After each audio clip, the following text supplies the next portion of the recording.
Hello everyone, welcome to What If Naruto Entered the World of Arcane movie.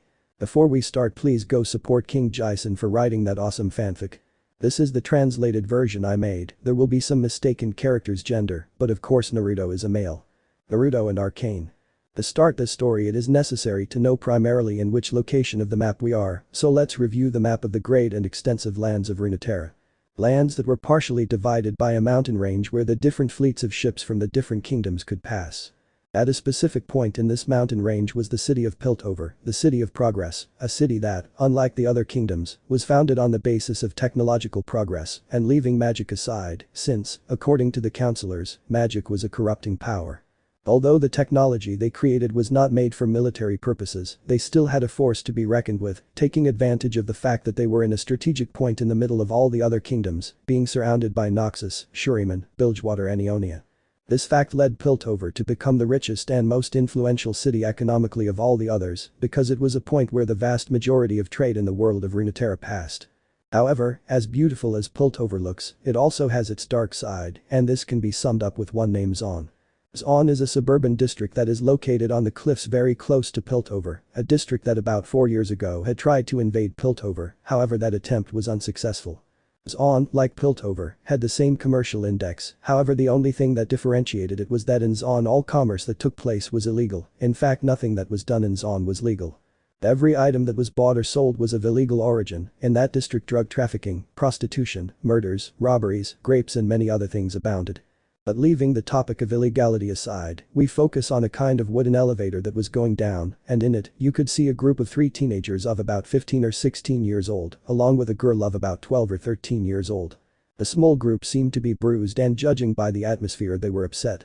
Every time she comes something goes wrong, commented a boy with brown hair combed back, rather bushy eyebrows, and with some irritation in his voice, as he looked at the youngest girl of the 4. Just forget it, Milo intervened, the one who seemed to be the leader of the group, a girl with pink hair and a serious look on her face. Vi is right, there's no point in thinking about that anymore, another boy of somewhat obese and robust build commented while wearing glasses. See, Clagger doesn't think about that anymore, you should follow his example, said Vi, identifying the last boy. Besides, it was not my intention to lose everything we stole, he was stronger than me, said the youngest girl of the group who had blue hair and an innocent look. Calm down, Powder. The good thing is that you're okay, Vi reassured. By this time the elevator had reached a point where you could see the entire Zaun district, a place that in itself seemed to be quite polluted from any angle you looked at. And yet, however, he couldn't help but appreciate the view of the district. Once the elevator had reached its destination, the small group began to walk through the grimy streets of Zaun. At every corner you could see people doing drugs, prostitutes trying to attract clients or offering their services in some alley near the brothel. However, despite the many shops that displayed their items for sale, none of these were the destination of the small group of 4. They were heading to a certain tavern quite well known in the area, a tavern that went by the name of the Last Straw, that was located at an intersection. Entering the tavern, the group walked among the different people drinking around them, trying not to be visible to a certain owner of the bar. However, said owner had seen them enter while he seemed to have finished arguing with a couple of characters who wanted to be clever with a skinny guy with glasses, who was the one repeating the drinks. Welcome to the lanes, addressing them a few last words, the owner of the tavern left the table. Back with a group of young people, they approached the bar and then crossed it and entered the back room.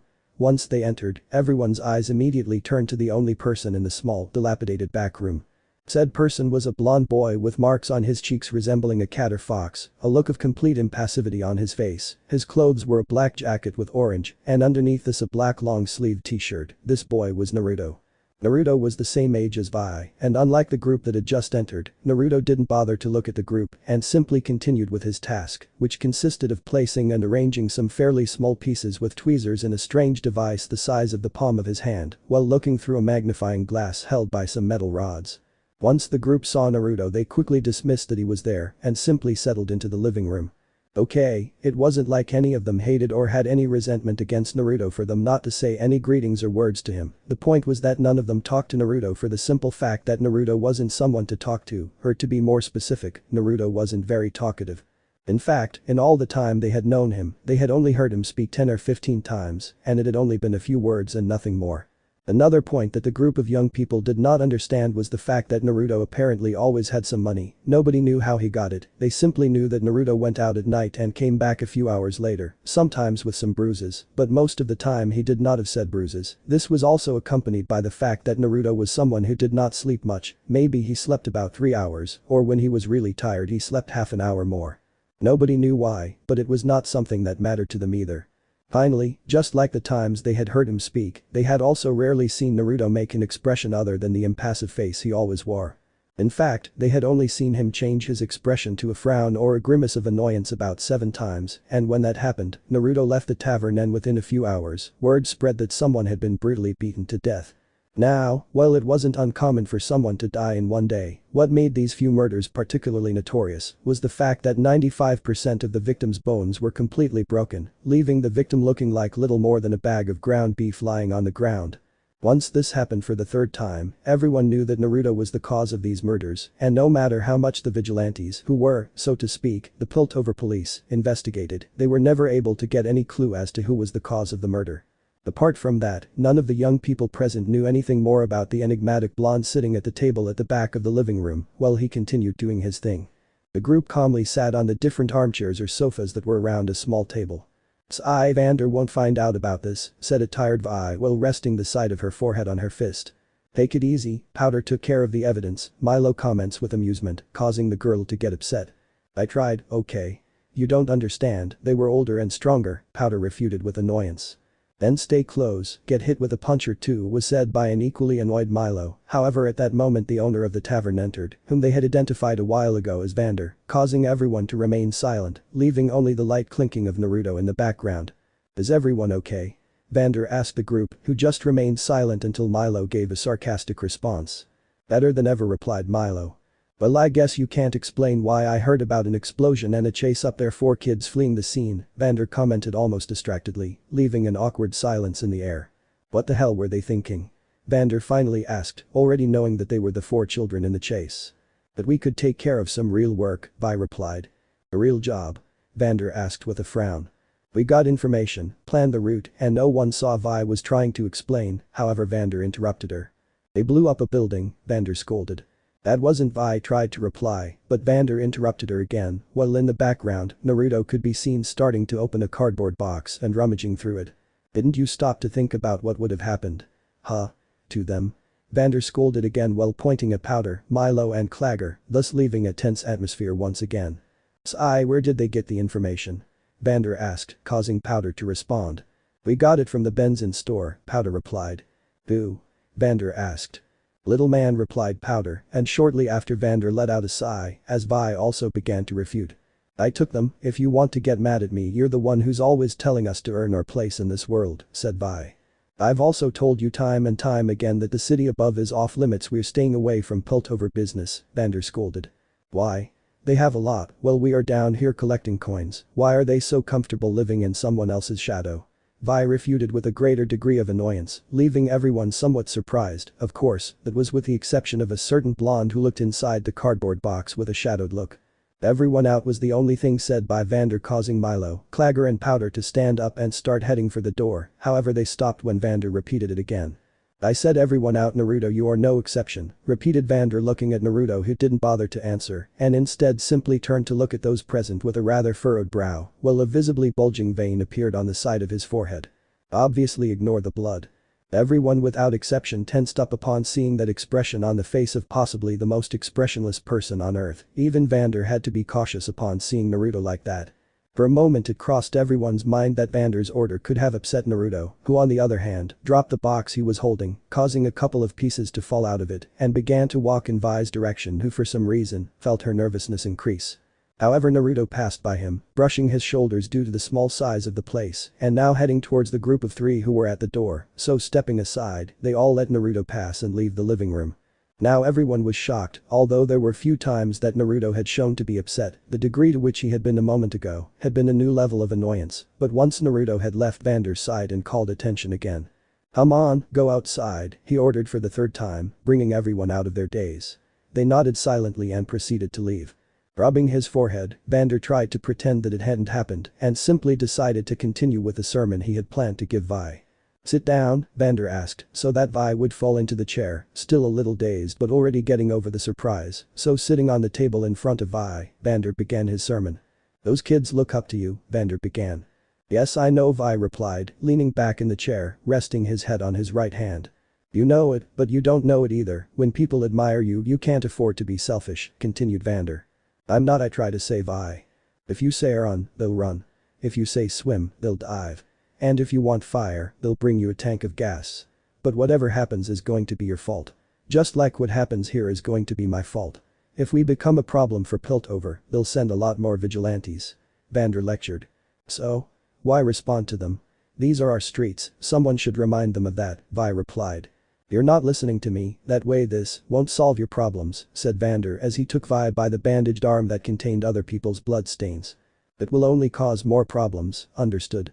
Vander finished lecturing while opening a bottle of alcohol and wetting a handkerchief with it and then starting to clean a Vi on Erika's eyebrow, causing the pinkette to grimace in pain at the burning sensation.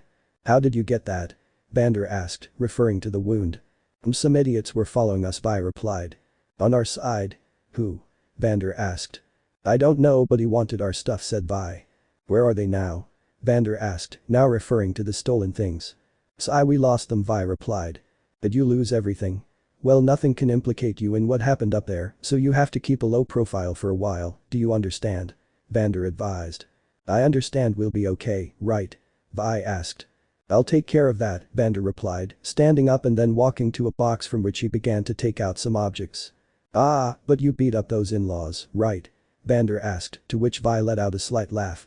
After that little moment to lower the tension, Vander left the living room with the bag and took Clagger to talk to the informant who gave them the location of the place. At that moment, Powder, who was searching in a pipe for something useful, took out a kind of metal jaws and proceeded to put them in a small bag that he had on his waist.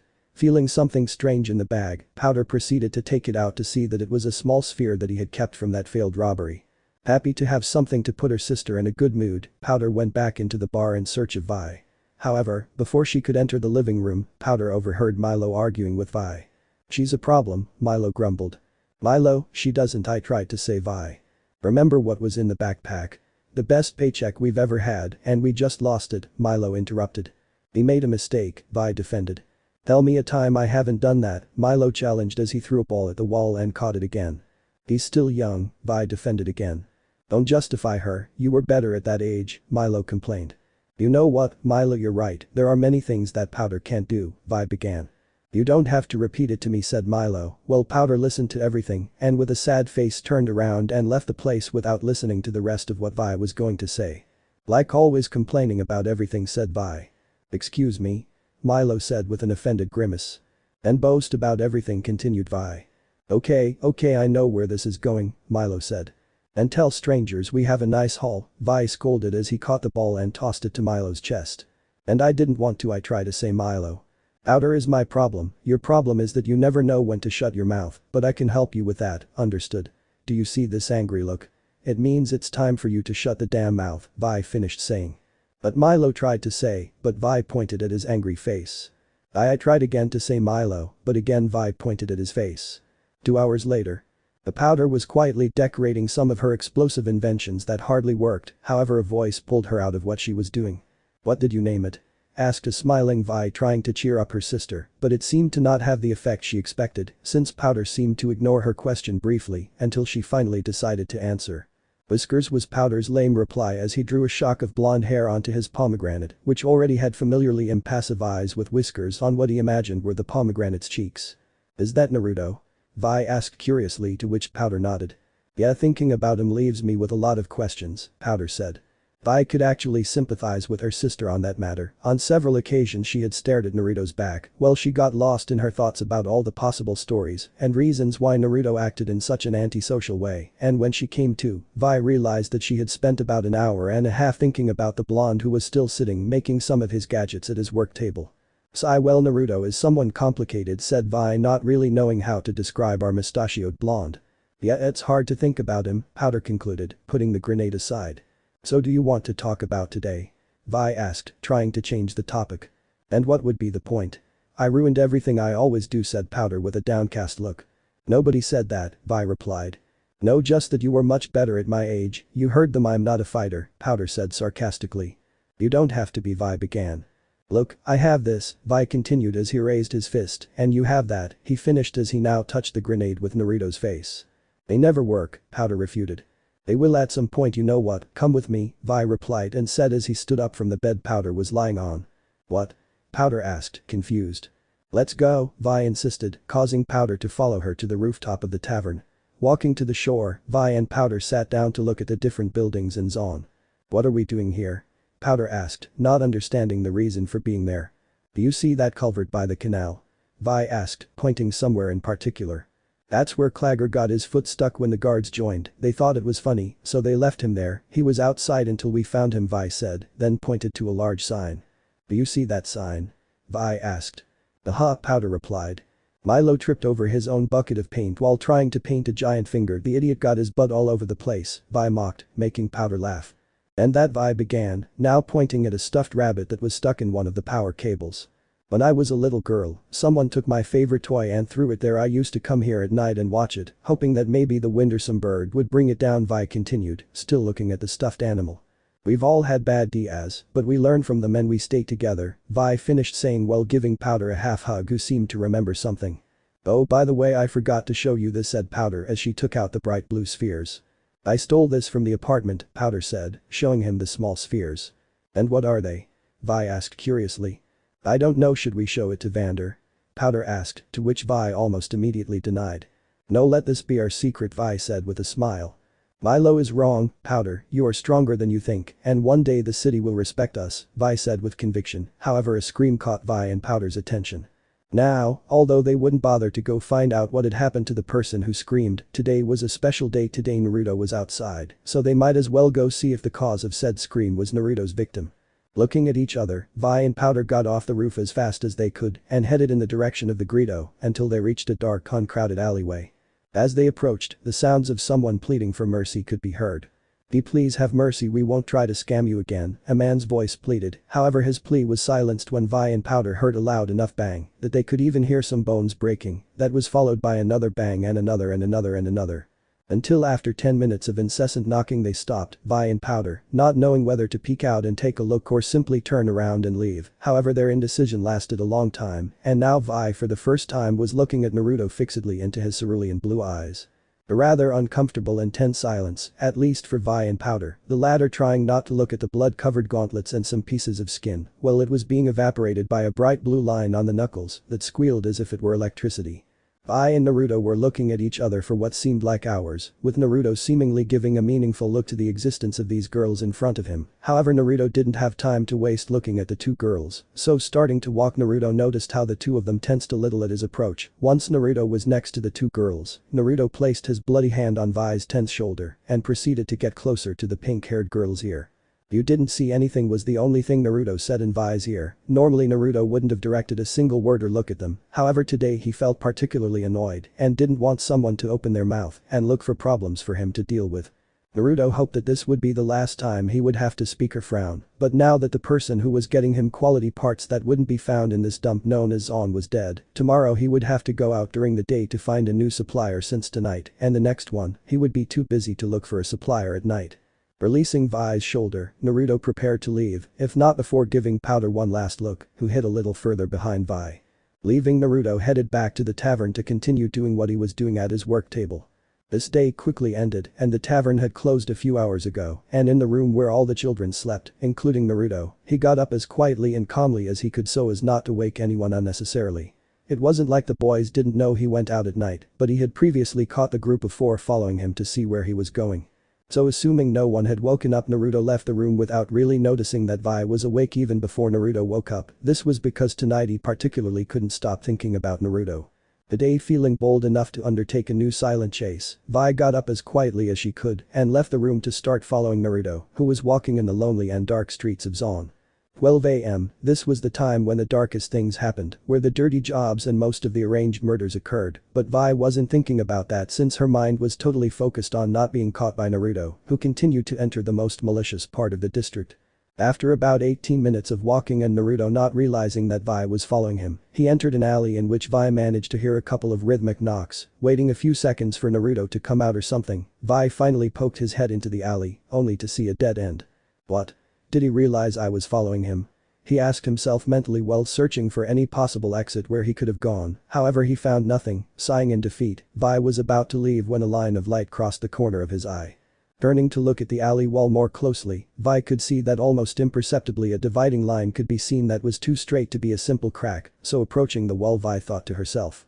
This is a hidden door, he thought curiously, now looking for a way to open it, however nothing came to his mind until a couple of rhythmic knocks passed through his head, so remembering and reviewing the rhythm of the knocks, Vi proceeded to knock on what was supposed to be a wall.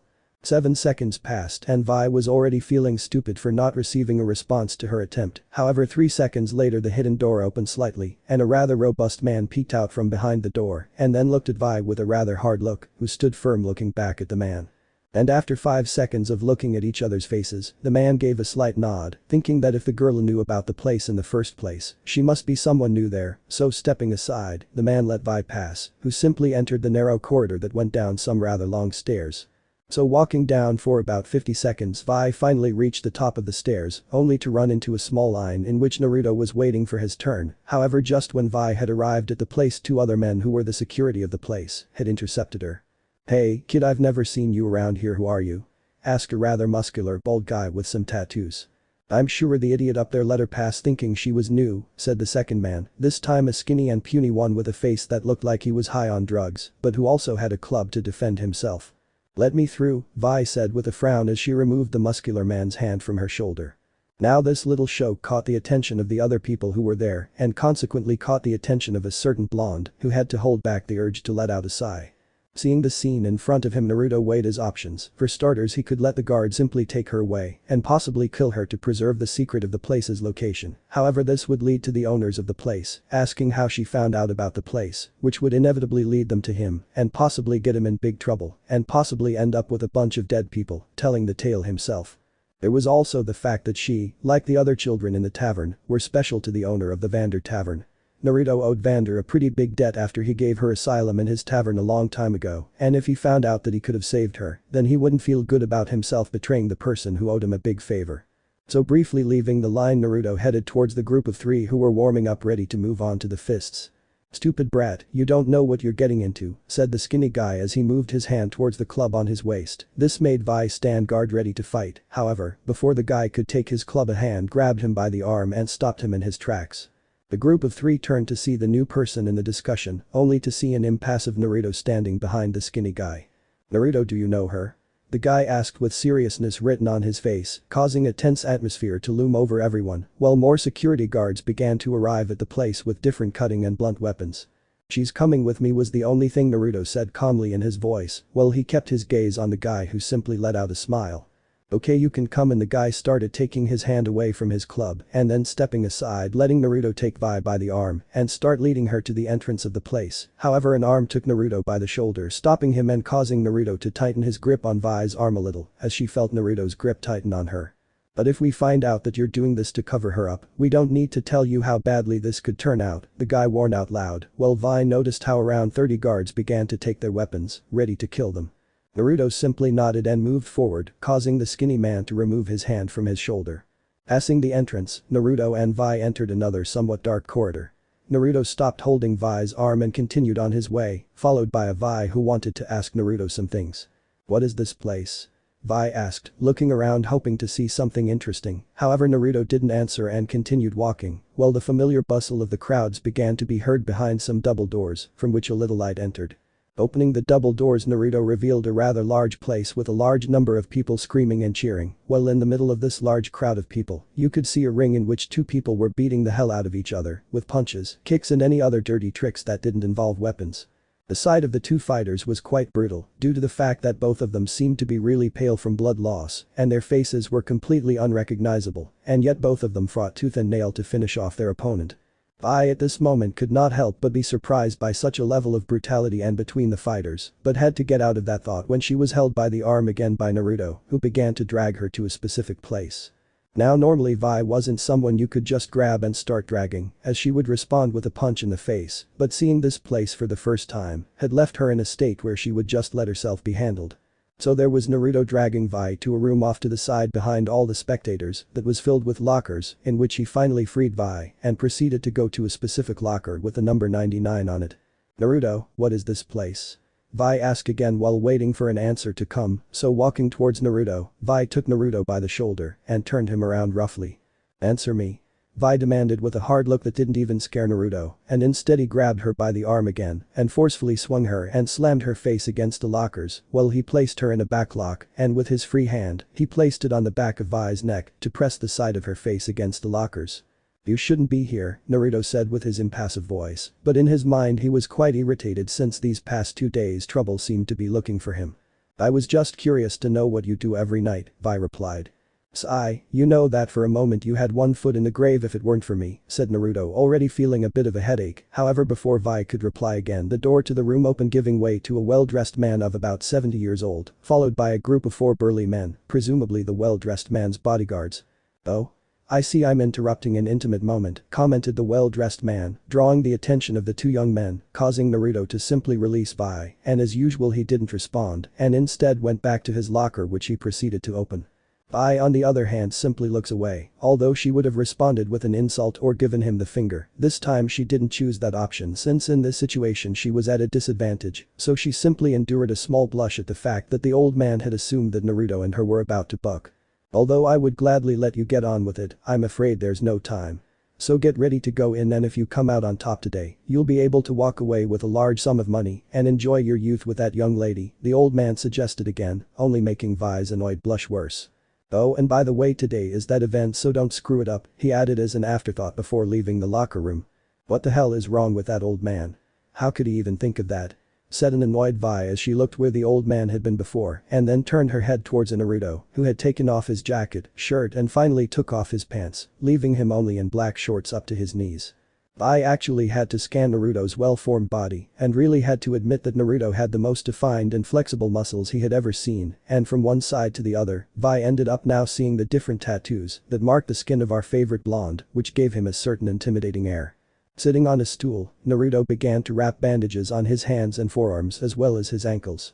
Once he had the bandages on, Naruto took some kind of fingerless gloves that were at his side, white in color, highlighting the blood stains that Naruto hadn't bothered to clean, UFC gloves.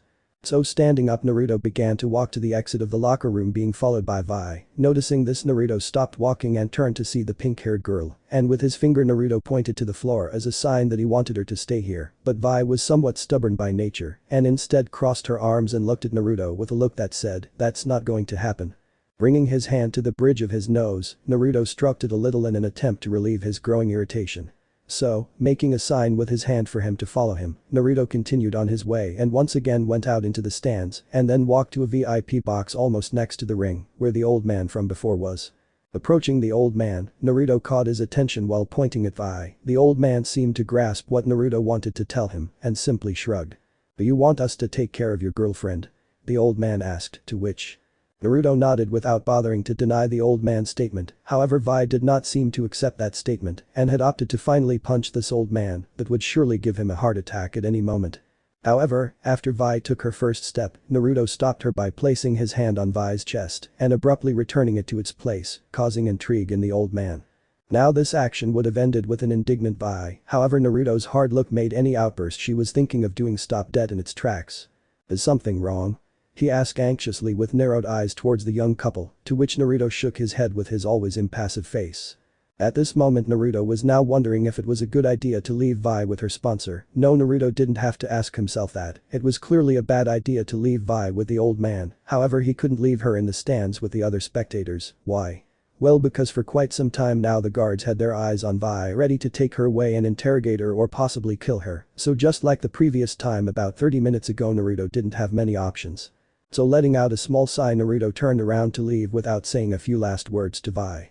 "Don't do anything stupid while I'm not here," Naruto said seriously and then left in the direction of the ring, leaving a somewhat annoyed Vi. On the way to the ring, Naruto was thinking about the different scenarios that had occurred in these 2 days. He had to kill his supplier because he very drunk, thought it would be a good idea to try to scam him by sending him rusty and poor quality parts, along with a note that wrote to screw him. Then he had to speak and give a warning to Vi, so that she would not talk about his crime, and finally, the pink-haired girl thought it was a good idea to follow him here. The place that has been kept secret from all of Piltover, even only the selected ones from Zaun know about this place. Now the purpose of this place is, as you can see, fight against the opponents that you touch, and this in turn provide visual entertainment to the wealthiest people of Zaun, or if some women with power in Zaun could pay for other entertainment if they so wished. These people were mostly mobsters, owners of different types of illicit businesses, drug dealers, brothel owners and many other things. When a fight was about to start, about 10 minutes were given for anyone who felt lucky to bet to see who the winner was. How the winnings were divided was simple. If the money bet among all the bettors reached $500,000, then that money would be divided in half, and if 70% of the bettors bet on the winner, then they would be given a percentage that would vary depending on how many people bet on the same fighter. So if not many people bet on that fighter, then your winnings will be big, but if many people bet on the fighter, then you won't have much winnings, but you still win something. And with the rest of the money, well, the $250,000 would be divided between the winning fighter, his representative and the owner of the place. Putting it in percentages, it would be 20% for Naruto, 30% for the representative, and 50% for the owner of the place. But leaving that topic, Naruto was now inside the ring while someone closed the fence gate behind him, the commentators narrating what was happening. However, Naruto always disconnected from what the narrators were saying and simply concentrated on breaking the face of the idiot who was his opponent. And as expected, on the other side of the ring, a man of about 38 or 45 years old with a somewhat stocky build, brown hair and tattoos all over the place stepped up. This would be the typical leader of a gang dedicated to intimidating the weakest on the streets. Naruto briefly heard the narrators announce his streak of 14 victories, as well as the 9 defeats he had had when he was starting in this fighting thing, and as a main course, the narrator announced a big bet of $865,525, a big bet if Naruto had something to say. Apparently this gang member already had a few victories under his power that had been particularly brutal, that was actually good. If Naruto tried hard, he could take a large sum of money home, since from what the narrators said, the spectators had a lot of faith in this gang member, so much so that only 40% bet on Naruto. With the referee entering the ring, he stood between Naruto and the guy who looked at Naruto as if he were a small insect to step on. Naruto, on the other hand, simply looked at him with his typical indifferent face, which seemed to bother the guy. "Are you ready?" the referee asked, not really expecting an answer. "Now." The referee finished, starting the fight. However, neither of them made an effort to hit the other. Instead, the guy just looked at Naruto with petulance, and Naruto didn't bother to look back.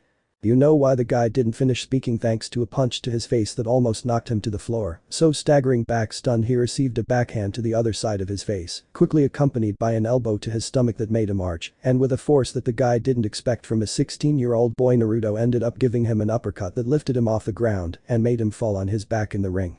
The spectators started to applaud Naruto, along with those who bet on the other guy started to lament. Vi, on the other hand, was surprised Naruto had given 4 quick punches in what she supposed was less than 3 seconds, and judging by how he lifted the guy off the ground, Vi could tell that they were quite strong.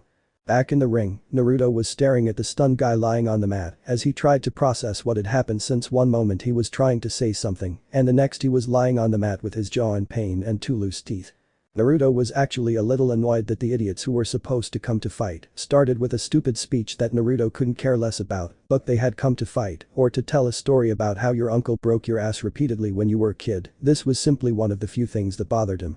Naruto was about to put his knee on the man's chest and start a wave of blows to the guy's face, but the referee, thinking that he was already knocked out, stopped him long enough for Naruto's opponent to recover from his shock. Cursing mentally with a bored tone, Naruto tilted his head to the right, barely dodging a punch from the guy to his face.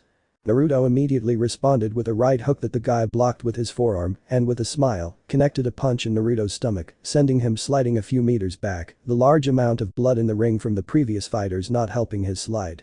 That hit was quite strong, and Naruto had to admit that it hurt quite a bit. However, it didn't hurt enough to be something that impeded his movements, so putting himself in one of his favorite fighting poses, Naruto prepared to continue fighting.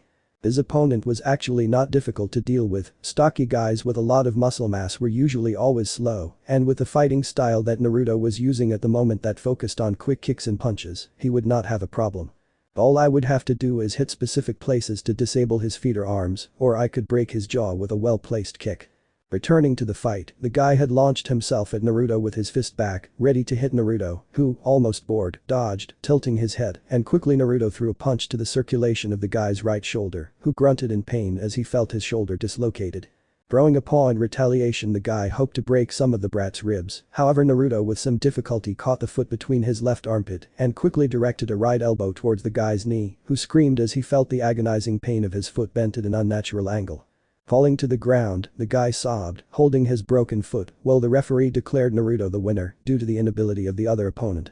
Getting out of the ring, Naruto started his way back to the box where his representative and his companion were. Along the way, people were clapping and celebrating while beads of sweat ran down Naruto's face. Entering the box, Naruto had to endure the action of slapping his face for the first time, since Vi was sitting in the same place, being held by 3 of her representative's best guards, while they pointed at her with one of the few models of weapons that existed. To one side of the box were 2 guards who seemed somewhat stunned. So looking at his representative, he simply gave an old man's laugh. "Well, it seems your girlfriend doesn't like it when people mention her hex life with you," explained the old man, remembering having commented something about "I suppose you and your boyfriend are going to have a good night of hex." He had said that comment right after Naruto was announced the winner. "You know, I'm starting to think that you and that girl don't have a relationship," the old man began, to which Naruto was about to nod, however the old man continued speaking. "That means you brought someone who is not trustworthy to this place," the elder continued, causing Naruto to stop in his nod and look at the old man.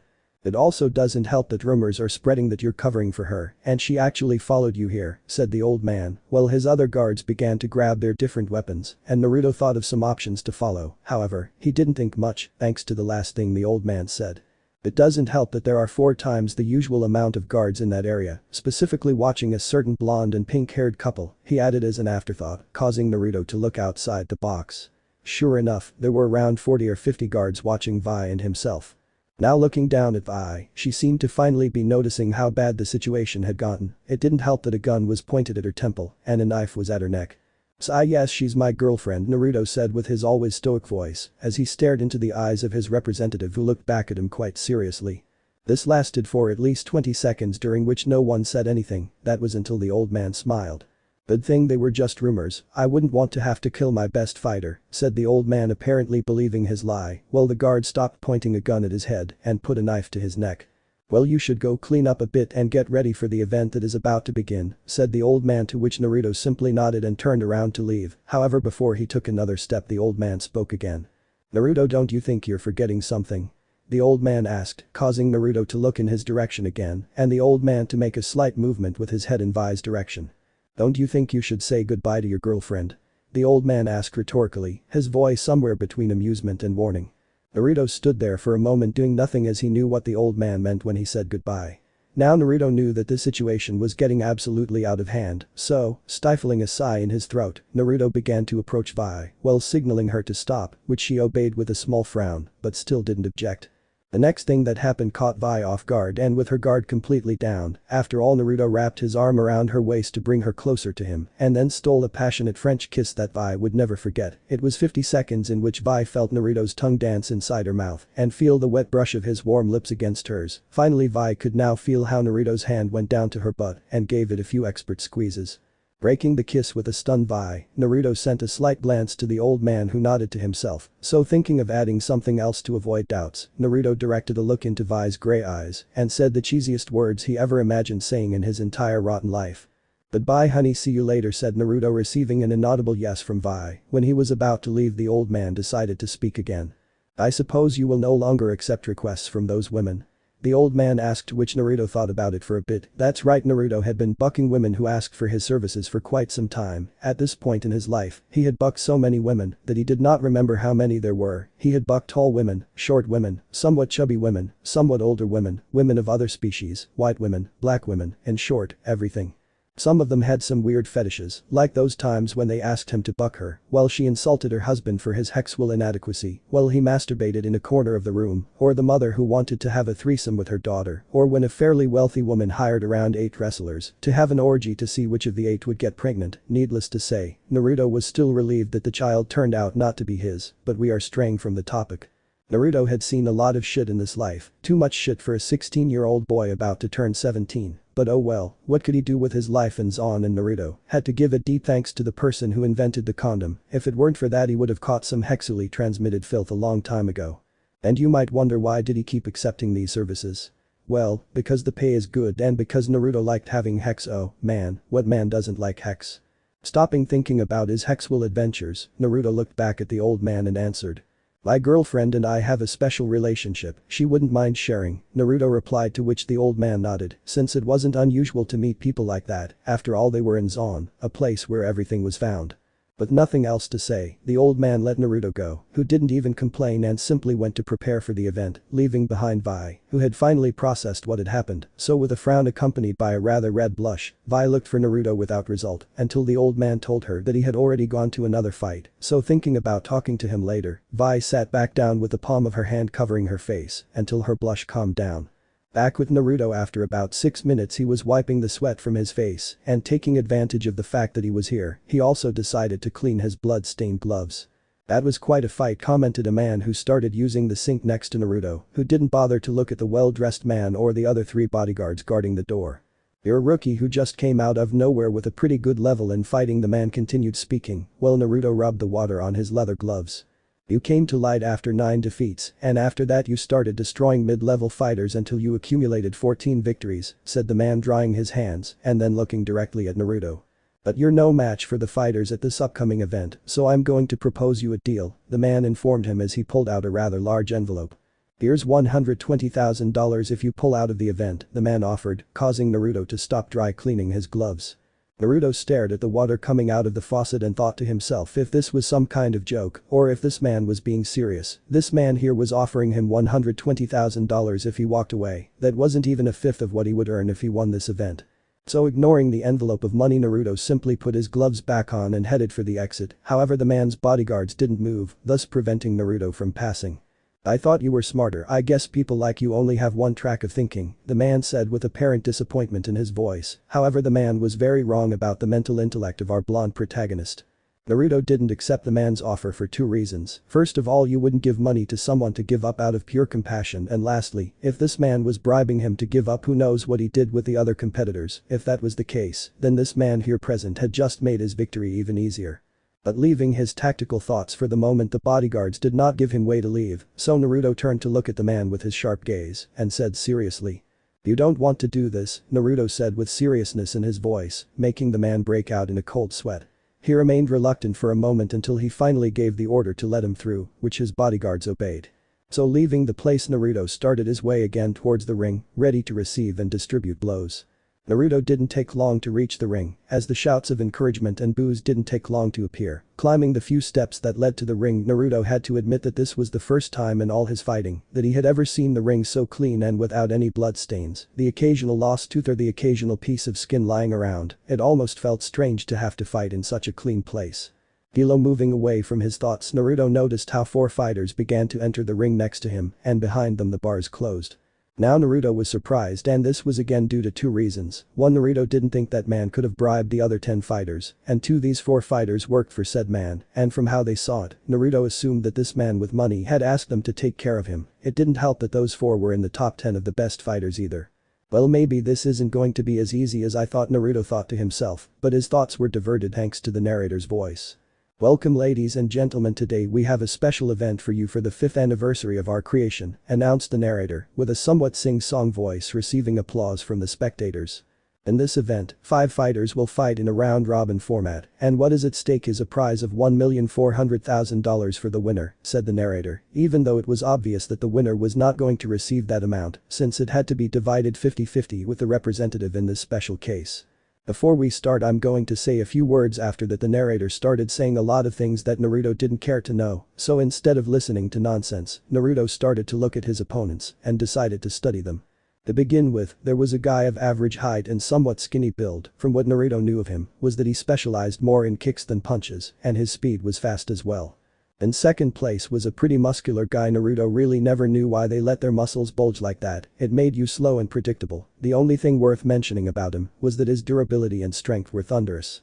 In third and fourth place were the Monkey Brothers, a pretty stupid name if Naruto had anything to say, but well, people around here didn't have much creativity when it came to giving nicknames. Now the reason why they gave them that nickname is because of these guys' eagerness to always use dirty attacks and because of their particularly flexible and strange way of fighting. But well, now Naruto had just heard the narrator's call to start the fight when Naruto at that moment had to dodge a kick that grazed his cheek, leaving that part somewhat red. Not long after, Naruto dropped and rolled to his left as the two brothers tried to bury their fingers in Naruto's eyes. Naruto was recovering only to have to jump out of the way of a large fist that slammed into the canvas and caused the ring to shake so much that it destabilized Naruto, along with the kick specialist. On the other hand, the brothers smiled and jumped towards Naruto to connect some double legs on Naruto's chest, who once crashed against the bars. Naruto caught a punch from one of the brothers aimed at his crotch, and with agility he turned him over, and taking his neck with his other hand, he placed the brother's face in the trajectory of the other brother's kick. However, when the fist impacted with his hostage, another foot crashed into the side of Naruto's face, thus releasing his hostage, who was rubbing his bruised nose.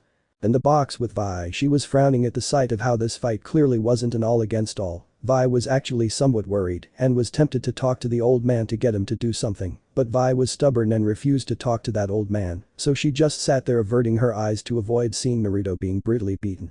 37 minutes later. Things hadn't gone well for Naruto. To begin with, our blonde was an absolute mess as he had a swollen eye, his nose was bleeding, he had at least 4 cracked ribs, his left shoulder was dislocated, and he was exhausted to the point of almost unconsciousness. Compared to the other 4, these ones had a few blows to their faces, bruises on some part of their body, and they looked somewhat exhausted, not as much as Naruto, but they were still tired. Mental side, this stupid situation isn't getting any better, and I'm sure I'll fall, those idiots will kill me anyway, Naruto thought, tiredly trying to come up with a plan. However, nothing came to mind to be able to emerge victorious from this, absolutely nothing, Naruto thought. However, Naruto knew that there was another option. No, that fighting style is just experimental, so I don't think it will work, Naruto thought, but once again that was the only viable option, so giving a last breath, Naruto decided to embrace that option with everything he could. Back to the fight, our blonde stood still in the same place while his hair shadowed his eyes.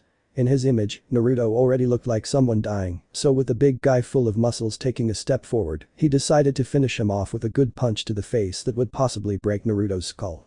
Once the big guy was in front of our blonde, he threw his punch with everything he could at Naruto's head. In box Vi, he closed his eyes tightly, just waiting for the resounding sound of meat being hit that was soon present. However, when Vi expected the spectators to start screaming with excitement, they simply remained silent. Nothing was heard, absolutely nothing, not even the slightest sound was heard, except for the skull being broken, followed by the familiar sound, similar to an oversized sack of street potatoes hitting the canvas. Opening his eyes, Vi gave a brief glimpse of the old man a few chairs away from him and could see a surprising face of disbelief and surprise directed at the ring. Now Vi was curious, so turning her gaze to the ring, her own eyes also began to open in surprise when she noticed the muscular guy lying on the canvas. Although the fact that the guy was the one now on the ground, what surprised everyone the most was that the man's head was grotesquely turned backwards, implying that the man had suffered a death by neck break. But now you'll wonder how it ended like this. Well, to answer that question it's necessary to go back a few seconds when the punch from the muscular guy was about to hit the face of our favorite blonde. 57 seconds ago. The stands were still screaming with excitement and requests from fans to kill her supporting Naruto, but focusing on the fist inches from Naruto's face, he opened his eyes with a sharp look and a maniacal smile on his face. However, the guy's fist managed to hit Naruto's face. However, that was what Naruto wanted from the beginning, and at that precise moment when Naruto could feel the momentum of the aggressor's fist, Naruto turned his body at an insane speed and with his smile still intact. Naruto extended his dislocated arm that was readjusted in its place thanks to the expansion force in which he was at this moment, so he closed his fist so that with a force equivalent to the force caused by the aggressor's fist, it hit the guy's chin, effectively causing his head to turn 360 degrees before retreating and looking at his back. Present. What had just happened was quite ironic as well as portico in Naruto's words, the same force that had provoked it had turned against him. Naruto actually had to let out a small laugh when he thought about the fact that the man's own body couldn't withstand the force he was inflicting. Rubbing his previously dislocated shoulder a little, taking advantage of the brief state of shock of his remaining opponents, Naruto made circular movements testing that his arms still worked to continue fighting. Ready to continue the fight, Naruto, instead of getting into his usual fighting pose this time, Naruto left his legs halfway open, arched forward, and let his arms fall lazily to his sides.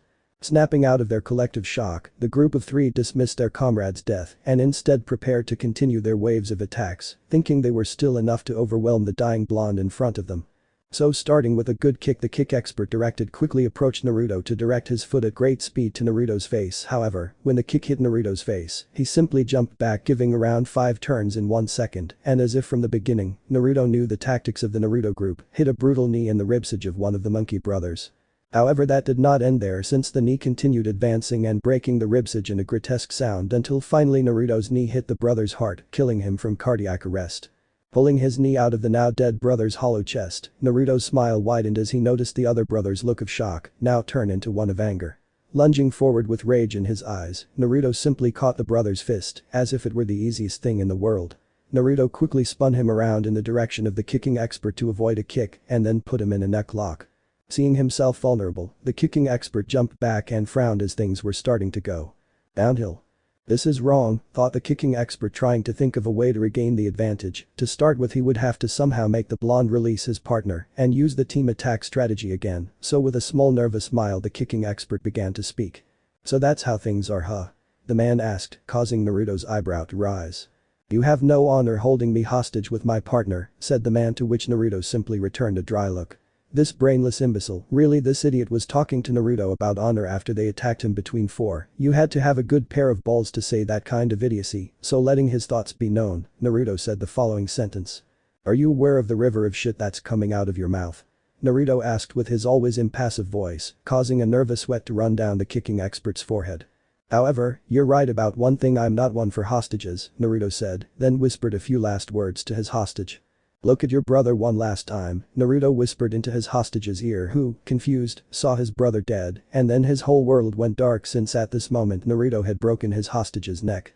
In the box. Vi couldn't be more shocked with the level of brutality with which Naruto had killed those 3 men, or well, the last 2, since she didn't see how he killed the first one. The stands remained silent, trying to process every single thing and every unexplained death that had occurred in less than 10 minutes. It was surreal how things had changed from one moment to the next. Back in the ring.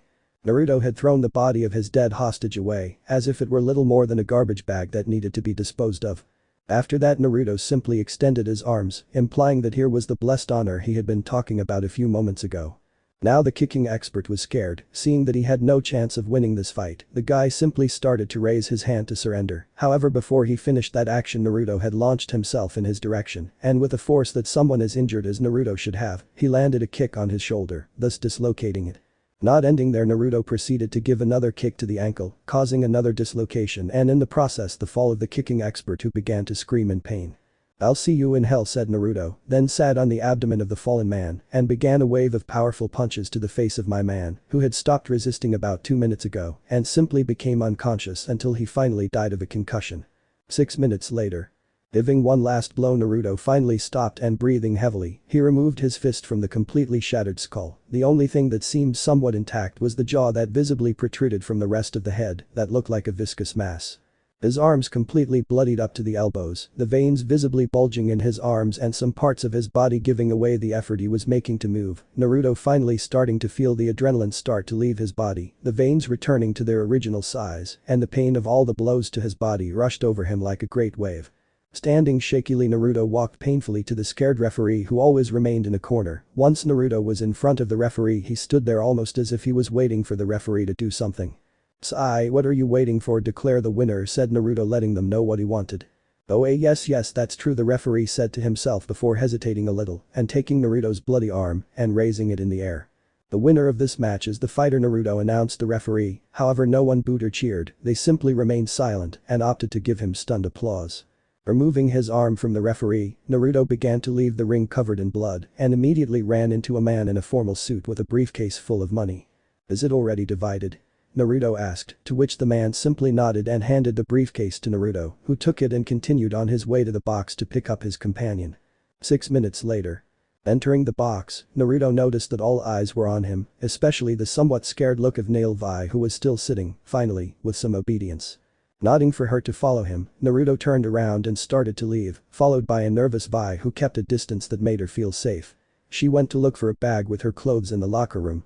Naruto and the pink-haired girl began their journey to the exit of the place. The walk through the corridors that led to the surface, although they were as silent as when they were entering, this time it was much quieter and more uncomfortable. The journey itself lasted much longer due to Naruto's pathetic walk, along with the agony that came with taking each step, in which Naruto felt his consciousness disappear with each step he took. After 15 agonizing minutes Naruto finally reached the exit door where the same guard was protecting the entrance. He simply saw him and then opened the door and let Naruto leave with Vi into a torrential rain that did nothing but make the clothes heavy and clean the bloodstains on Naruto's body. Every step he took left bloody footprints that dissolved as Naruto walked away, Vi following him all the way until they reached the tavern.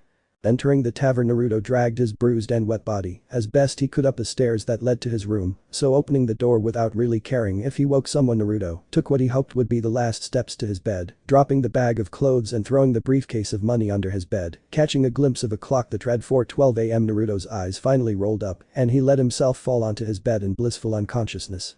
Vi on the other hand stared at Naruto's limp body lying on the bed and having a little compassion approached Naruto so that he could carefully place him face up and cover him with a blanket.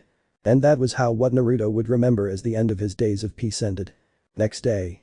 A few rays of light that reached Zaun illuminated the many rotten buildings of the suburban district and as if it were a kind of revenge from the gods towards Naruto, a pure ray of light entered right through the small window so that it cruelly ended up on the bruised face of a sleeping Naruto who couldn't help but grimace. So in an effort to get rid of that annoyance, Naruto turned over in bed and continued with his sweet rest. "I see you're still sleepy," a voice observed behind Naruto, who simply let out a groan of agreement.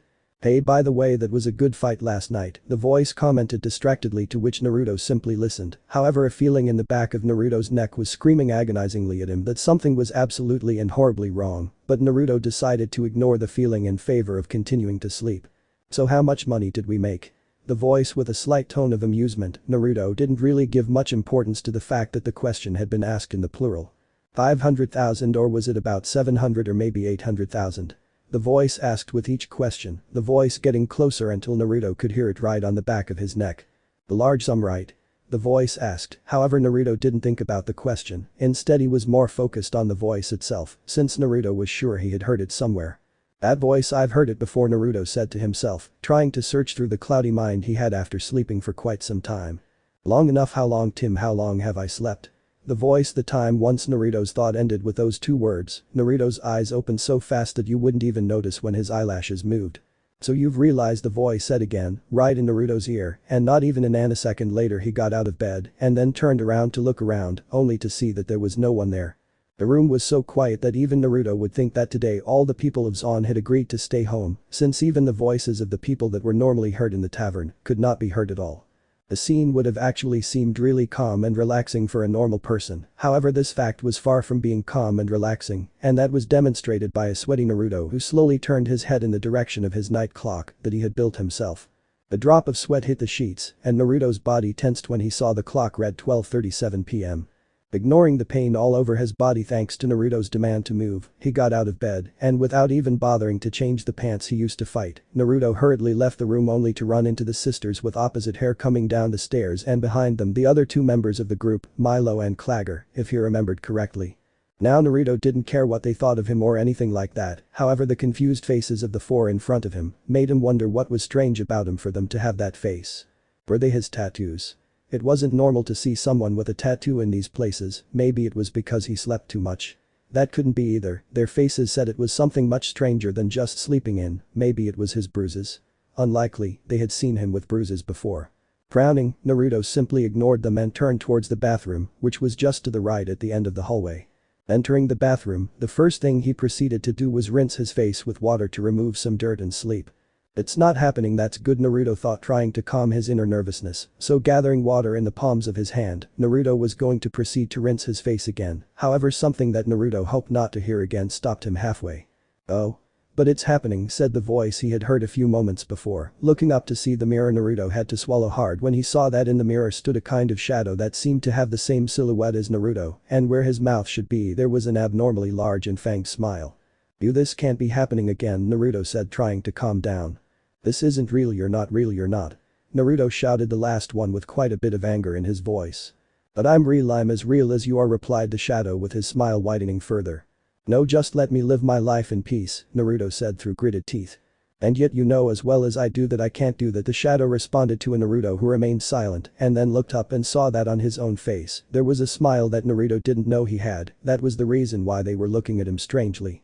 I need something to distract myself, Naruto said to himself, causing the shadow's smile to disappear. Now, the only way Naruto managed to stop this thing from appearing again was to keep his mind busy. That's why he didn't sleep much and spent his time building anything that came to mind. You know you can't keep hiding me under the bed and pretending I'm a bad memory. Sooner or later you'll have to accept me again. These were the last words of said shadow when Naruto opened the bathroom door and ran into a Vi that was about to knock on the door. Are you okay? Vi asked with a hint of concern that wasn't really noticeable. Yes, I'm fine, Naruto replied, then went around Vi and tried to go change his clothes, but Vi spoke again. Naruto called Vi, causing Naruto to stop and give her a questioning look. The boys and I are going to an arcade in the Recon area. If you want you can come, offered Vi, trying to be nice about last night. Although Vi wouldn't admit it, she knew that if Naruto didn't help her when she snuck into that place, she would most likely end up in bad shape, so here she was asking him if he wanted to go play with her group. Of course, Vi didn't really have much hope that he would accept the offer. After all, when Vi met him, he never agreed to go with them anywhere. Naruto on the other hand was thinking about the offer. The Recon area is an area where security guards don't frequent and where Naruto looked for his suppliers since it was a relatively safe area for people like that, so thinking that he should have his mind occupied most of the time, Naruto nodded and at the same time touched his wrist with a finger as a universal gesture of someone asking for an hour, so with clear surprise that Naruto had accepted, Vi answered his question. We're leaving at 3 o'clock, Vi informed, to which Naruto nodded. I'll be there, Naruto replied and turned to enter the room and change his clothes. 15 minutes later. Naruto left the tavern after taking a good bath and getting rid of the grime for the umpteenth time. Now his destination to follow was the Recon area to look for a new supplier who hopefully didn't want to be clever with him. You know that won't work, was the shadow's voice that spoke in his ear. However, Naruto completely ignored that voice, as if it were one of the many voices that were heard around him. I really don't understand why you don't want us to be together like those times. They were good times. The shadow spoke again, being ignored again by Naruto, who actually had his mind wandering on anything that wasn't on the shadow. Don't you remember when we fought together side by side, shoulder to shoulder, when we were one in that war when we were 10 years old, said the shadow in Naruto's ear, who just clenched his fists and tried to continue ignoring him. After that little conversation in which only one part cooperated, Naruto had finally arrived at the Recon area after 20 minutes of walking. Once he arrived at this place, the only thing Naruto had to do was enter one of the few rundown bars in the area and make small talk with the bartender. Naruto actually didn't like looking for new suppliers for one simple reason, and what was that reason? Because Naruto didn't like to talk, and in order to get a new supplier, he had to talk. But while entering a particularly old bar, Naruto walked calmly among the people who were at the bar until he reached the bartender. Give me your best exported drink, Naruto asked as he left two $100 bills on the table. Understanding what the customer in front of him wanted to say, the bartender looked for the strongest drink and placed it in front of Naruto, and under the drink a napkin. Nodding, Naruto took the drink and in one gulp, he drank it without even grimacing at how strong the drink was. Taking the napkin, Naruto nodded and proceeded to leave the bar. Once Naruto left, Naruto inspected the address written on the napkin. Curiously, the address was that of an old warehouse that had been abandoned a long time ago. The place was in a small port a little far, almost outside the Recon area, but not far enough to take much longer than it took to get here from Vander's tavern. So going back to walking now for about 10 minutes and ignoring the incessant but somewhat low-voiced attempts of the shadow to persuade him, Naruto had arrived at the place that seemed no different than the last one he had seen it about 4 years ago. Entering the warehouse, Naruto was confused to see several spots that looked like purple veins coming out of a door that the rays of light seemed to be avoiding. Okay, Naruto knew now that it wasn't a good idea to approach that door, so thinking about waiting for someone to come out, Naruto was about to sit somewhere. However, almost as if they were waiting for him, a skinny man with a somewhat elongated face, his left half had a large scar, and an eye with a black skeleton came out of the darkness. Welcome, Naruto, I was waiting for you, the man began, getting Naruto's attention. Normally, suppliers didn't expect a specific person to come and do business with them, so just for that detail, Naruto would be more cautious with this man, but wanting to get to the point right away, Naruto was about to speak, but the man interrupted him. I know why you're here. Do you want me to provide you with parts, or am I wrong? The man asked, to which Naruto simply nodded. So how much are we talking about? Naruto asked, asking for the price for the pieces. However, the man shook his head as a sign of denial. Oh no, I don't want money, I want a deal, the man began, to which Naruto raised an eyebrow and waited for him to continue with his offer. In exchange for giving you pieces, I want you to be my bodyguard when I ask for it, the man offered, leaving Naruto with a pale face. Now he understood. This man was surely there last night when he fought. Now that wasn't enough reason to hire him, and that's why Naruto had thought of some reasons. Well, the first is that this man had a fight with someone else, dangerous people, or wants to do some robbery. Naruto didn't see any problem in participating in these jobs after all. He had already done some robberies and defended small mafias, so in the end he gave a nod. Very well, I'm glad that Alamos reached an agreement. By the way, my name is Silco. I'm skip 2:58 p.m. Can you tell me who we're waiting for? Milo asked boredly as he leaned against a wall in the Reckon area. We're waiting for Naruto, Vi replied, already tired of Milo's insistence. What? Naruto? You know as well as I do that he won't come. Besides, he's a weird guy who always spends his time putting things together that he never uses. Besides, don't you remember that creepy smile? Milo complained. Oh look, there it is, Vi interrupted Milo's daily rant when he saw a certain blonde approaching them with his typical stoic face while eating a chocolate bar, one of the few sweets that existed and certainly the most expensive one there was. However, for Naruto, even the candy could be a distraction in which to think about listening to the now almost inaudible voice of the shadow. Hello Naruto, Vi greeted, receiving in return a look and a nod. Is that chocolate? Powder asked curiously as she pointed at the bar in Naruto's hand. Naruto looked down at the bar in his hand. After some deliberation, Naruto finally took out another chocolate bar from his jacket pocket and handed it to the blue-haired girl, who looked at her sister for an answer. Vi simply shrugged and Powder, really curious to know what the chocolate tasted like, finally accepted Naruto's chocolate. Well then let's go, Vi ordered as she turned around and went to the game vault. Naruto actually didn't miss the small glance Vi gave one last time to the chocolate. Naruto, as he had said before, never cared about what other people thought, but since he was here with the group, why not try to guess what they were thinking? Well, for starters, the two boys made it pretty easy to know what they were thinking. Clagger was probably wondering how much the chocolate could have cost if counting on his fingers was anything to go by. Milo was probably the most obvious of the two, since he had an obvious jealous look on his face that was directed at a certain blue-haired girl. With Powder, she was happy to know for the first time what chocolate tastes like. Actually, it wasn't that difficult for her, but the problem now was Vi, because apart from keeping her face with a serious frown, you could still see some signs on her face when from time to time, she looked at Powder's chocolate out of the corner of her eye. However, the real problem came when Naruto tried to read her expressions. That was where Naruto noticed a mixture of several emotions. The first was a mixture of two types of jealousy. Okay, the first jealousy could understand that it was because of the chocolate, but the second she didn't know why. The last one confused Naruto a little since like Naruto, Vi was also confused by something, and Naruto didn't understand why of her confusion. Well, we're here, said Vi as she opened some doors hidden behind a pile of rotten boards. Once everyone entered, Naruto followed them inside to a fairly spacious place that Naruto swore was a bar before it became the lair of Vi and the others. Quickly everyone settled in to hang out. The place itself consisted of a shooting range, a boxing machine, and about 5 arcade game machines. Approaching the boxing machine, Naruto placed what was left of his chocolate in his mouth and then put on the gloves that were hanging on the side. Taking the chocolate bar again, Naruto looked for a place to put it, however, he couldn't find a place, so seeing the person closest to him, Naruto proceeded to call her.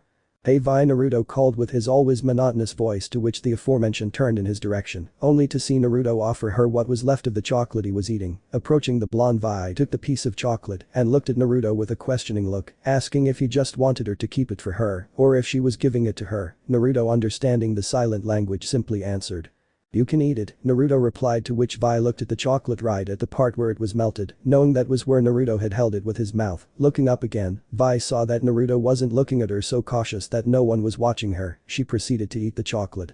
Naruto is now thinking about the fact that both of Vi's feelings of jealousy had disappeared and instead there was only confusion. It was weird, but something really good to divert his thoughts than to listen to the now non-existent shadow again. Looking around for a button or switch that would activate the boxing machine, Vi decided at that moment to answer his question. "The button is on the right side of the middle pad," Vi replied, to which Naruto gave her a look, only to notice that the chocolate he had given her was no longer there, and on the corner of her lip, she had a chocolate stain. So being a little considerate, Naruto pointed with the glove his own lip, telling her that she had something there. Vi quickly guided her finger to said place and realized that she had chocolate on her lip, so with a small blush, extremely imperceptible, Vi wiped her lip. Pressing the button, Naruto waited for the machine to start with its thing, which didn't take long when a circular pad shot out at his face, which Naruto dodged and quickly responded with a punch to a square pad that stuck out, indicating that the machine wanted him to hit there. This continued for a good couple of minutes, and Naruto had to admit that this machine was pretty good for training. Maybe in the future he could make a similar machine, but with many more pads to dodge and hit, so dodging one last attack from the machine, Naruto walked away with a small drop of sweat on his forehead. Other than that, Naruto looked pretty cool and handsome. Taking off his gloves, Naruto went down the small stairs and handed the gloves to Vi, who accepted them and proceeded to put them on to have her turn on the boxing machine. "Explain to me again why we're in this dump," Milo asked while picking his nose. "Vander told us to keep a low profile, the guards never come down here, so we should be fine here," Vi replied, hitting the machine. Naruto, on the other hand, approached the shooting range and took a toy gun and began to inspect it. "What's wrong, Milo? Are you worried that powder will beat you again?" Clagger mocked, who was actually just leaning against a wall. "Hey, if she hadn't kept fixing these things, they wouldn't keep failing," Milo argued, causing powder to emerge from under the bar of the old bar with two pipes that he then connected, thus setting the table figures behind the bars in motion. "Sigh, you know I wouldn't take you on a job you couldn't handle, right?" Vi commented, adjusting his gloves. "Are you kidding? That was the best job we've ever done. Maybe don't bring powder next time," Milo replied as he fired the toy guns. Powder just gave him a scowl and then put on an impressive display of aim. Naruto, on the other hand, was reloading his own gun with the rubber bullets and also started to fire a couple of shots, not as impressive as Powder, but he was still there. Moving away from the shooting range, Naruto sat near a table at the back of the place where there was neither a window nor a door and began to open the toy gun and began to inspect its operation. To be honest, it had a fairly durable mechanism made to not break easily. When Naruto was about to continue disassembling the gun, he heard the little Powder try to tell them something. Something that he could not finish saying thanks to a guy flying into the place through a window made with colored glass that prevented the inside of the place from being seen. Standing up from the chair, Naruto saw how about 5 guards began to enter through the broken window. The guards were soldiers who mostly had a blue uniform with pieces of bronze armor with gold embroidery. Well, now they were certainly in trouble. Well, Vi and her friends, since Naruto knew about the disaster they made on the surface, although thinking about it, just by being here he would relate it to them, and most likely they would put him in jail too. Naruto just hoped that they would just check and ask for a name, and that would be it. However, seeing Powder's scared face told Naruto that if they checked them, they would be screwed too, so giving the biggest sigh he could manage in his entire life, Naruto prepared himself for what was coming. At the other end, Vi gave Clagger a look as if giving him an obvious order to provide a distraction, which the overweight boy was happy to oblige, and pulled a lever turning off the lights and a drawing of what looked like a monkey's head shining on the floor. This quickly caught the guard's attention long enough for Naruto to grab one of them by the neck and punch him, knocking him out. Seeing that everyone was boiling, Naruto was about to follow their example. However, Naruto had to step back to avoid the metal rod that almost hit his head, so Naruto then bent down and swept the guard's feet, trying again to leave the situation worsened when another group of guards entered and began to surround him. Because things have been getting complicated for me lately," Naruto said to himself mentally, so that he could calmly move his shoulders in a circular motion, causing some creaking sounds in his bones, and then raise his guard ready to break some bones. But the group of 4, they were in a more or less similar situation, as they were apparently cornered in an alley with the guards filling them from both sides, but their salvation came in the form of a brown-skinned, gray-haired boy who had dropped them down some stairs. Quickly climbing the stairs, Vi was about to kick it so the guards wouldn't follow them. However, Vi quickly noticed the lack of a certain blonde-haired man. "And Naruto?" Vi asked, looking around. "He stayed in the cellar, forget about him, they've probably already caught him," said Milo, kicking him to break the ladder the guards were climbing. Taking one last look at the entrance to the warehouse, Vi had to turn around and leave the place with a sour feeling in the pit of his stomach at having to leave Naruto behind. 25 minutes later. "Oh shit, what happened here?" asked a guard as he watched a group of 25 guards, some buried in the wall, others on the shooting range bar and the rest simply lying on the floor, but what each of them agreed on were the many dents in their armor, as well as having blood stains running from their masks or some limb bent abnormally. "Who did this?" another guard asked as he entered the scene, but the guard's attention was quickly drawn to one of the beaten guards, who was leaning against a wall as he had started coughing, so quickly approaching the survivor, the newcomers helped him stand up. "Cadet, can you give a report of what happened?" asked the guard. "Negative, sir. Everything happened very fast," the injured security guard replied. "Take him to the hospital, I'll see if there's anyone else conscious," ordered the one who seemed to be the highest ranking. "Yes, sir," replied guard 2, taking the wounded guard to support him on his right shoulder and start heading to the hospital. "The fact that this is happening is surely not normal," said guard 1, starting to walk around the place while inspecting. "But the watchman too. Did you really not see who caused that massacre?" asked guard 2, only to be denied by the wounded guard. "Back with the watchman 1." Well, at least everyone is unconscious and with some broken bones, said Guard 1 as he prepared to ask for medical reinforcements to treat the wounded, so he touched a button on his helmet and was going to speak, however a drop fell on his hand, thus drawing his attention. Moving his hand in front of him, the guard saw that it was actually a drop of blood, so looking up at the ceiling, Guard 1 came across a man with nothing on except his underwear. But what? Guard 1 asked himself, trying to analyze what that man was doing there, until finally his face became familiar to him. That's Connor. Oh shit. Said Vigilante 1 as he pressed the button on his helmet and spoke. But the Watchman 2. Roger. Called the voice of Watchman 1 on Watchman 2's radio. Yes sir, asked Guard 2. Arrest the fake Watchman. He's not one of us. Watchman 1 shouted into his earpiece, causing Watchman 2 to flinch and turn to his right, only for the injured Watchman to grab him by the face and with quite a bit of force slam him into a wall, leaving a rather large crater in the wall. Releasing the now unconscious Watchman's head, he simply started walking normally without any of the limp he had displayed a couple of minutes ago. Sigh, this acting thing is quite tiring, said the wounded guard who was clearly Naruto in disguise. At Vander's tavern. We should counterattack. We have enough people to defeat them, was the voice of a tanned and somewhat stocky woman as she watched to quiet Vander. This was following a rather influential person if we talk about danger. Yes. We have to teach them not to mess with us, a random guy supported, causing the others to support as well. Vander, on the other hand, lit a match and calmly guided him to his pipe, then took a deep drag. Are you sure that's what they want? Vander asked, receiving encouragement from the others. We've already crossed that bridge once and we all know how it ended, Vander said calmly. You just want to protect the kids, a guy replied, presumably the guy the guards had thrown out the warehouse window. Vander glanced briefly at the group of kids behind him before responding. I protect our people, I would do the same for any of you, we look out for each other, it has always been that way, this will be forgotten, we just have to stick together, said Vander, trying to make his comrades reconsider, however this did not seem to work. The Vander I knew, the one who created the underground, wouldn't be afraid to fight, Sevika returned with discord, making Vander frown and start approaching Sevika. Do you think I'm scared? Vander asked with pure seriousness in his voice. No, you look weak, Sevika replied, turning around and starting to leave with her group. Everyone present followed the group with their gaze and saw how they opened the door to reveal that on the other side of the door stood a vigilante who looked like he had been through war, if the dents and blood on his armor were anything to go by. The vigilante's presence caused everyone present in the tavern to stand up and give him the most intimidating looks they had. The once bustling tavern was now so quiet that even the footsteps of people in Pultover could be heard, and the tension had risen to a new level. You must be the vigilante with the biggest balls to dare come here alone, Sevika said, clenching her fists ready to attack. On the other hand, the disguised Naruto was not up for this nonsense, so starting to walk, Naruto passed by Sevika, who could not stand being ignored, so throwing a quick punch towards the head of the supposed vigilante, he simply moved his hand to intercept Sevika's fist, which stopped it at her wrist. Quickly everyone prepared for what was coming next, so putting their hands on the handles of their respective weapons, everyone waited for the guard to attack Sevika, however the guard simply let go of Sevika's hand and continued his way to the sweeper's bar and proceeded to sit on a stool next to Vander.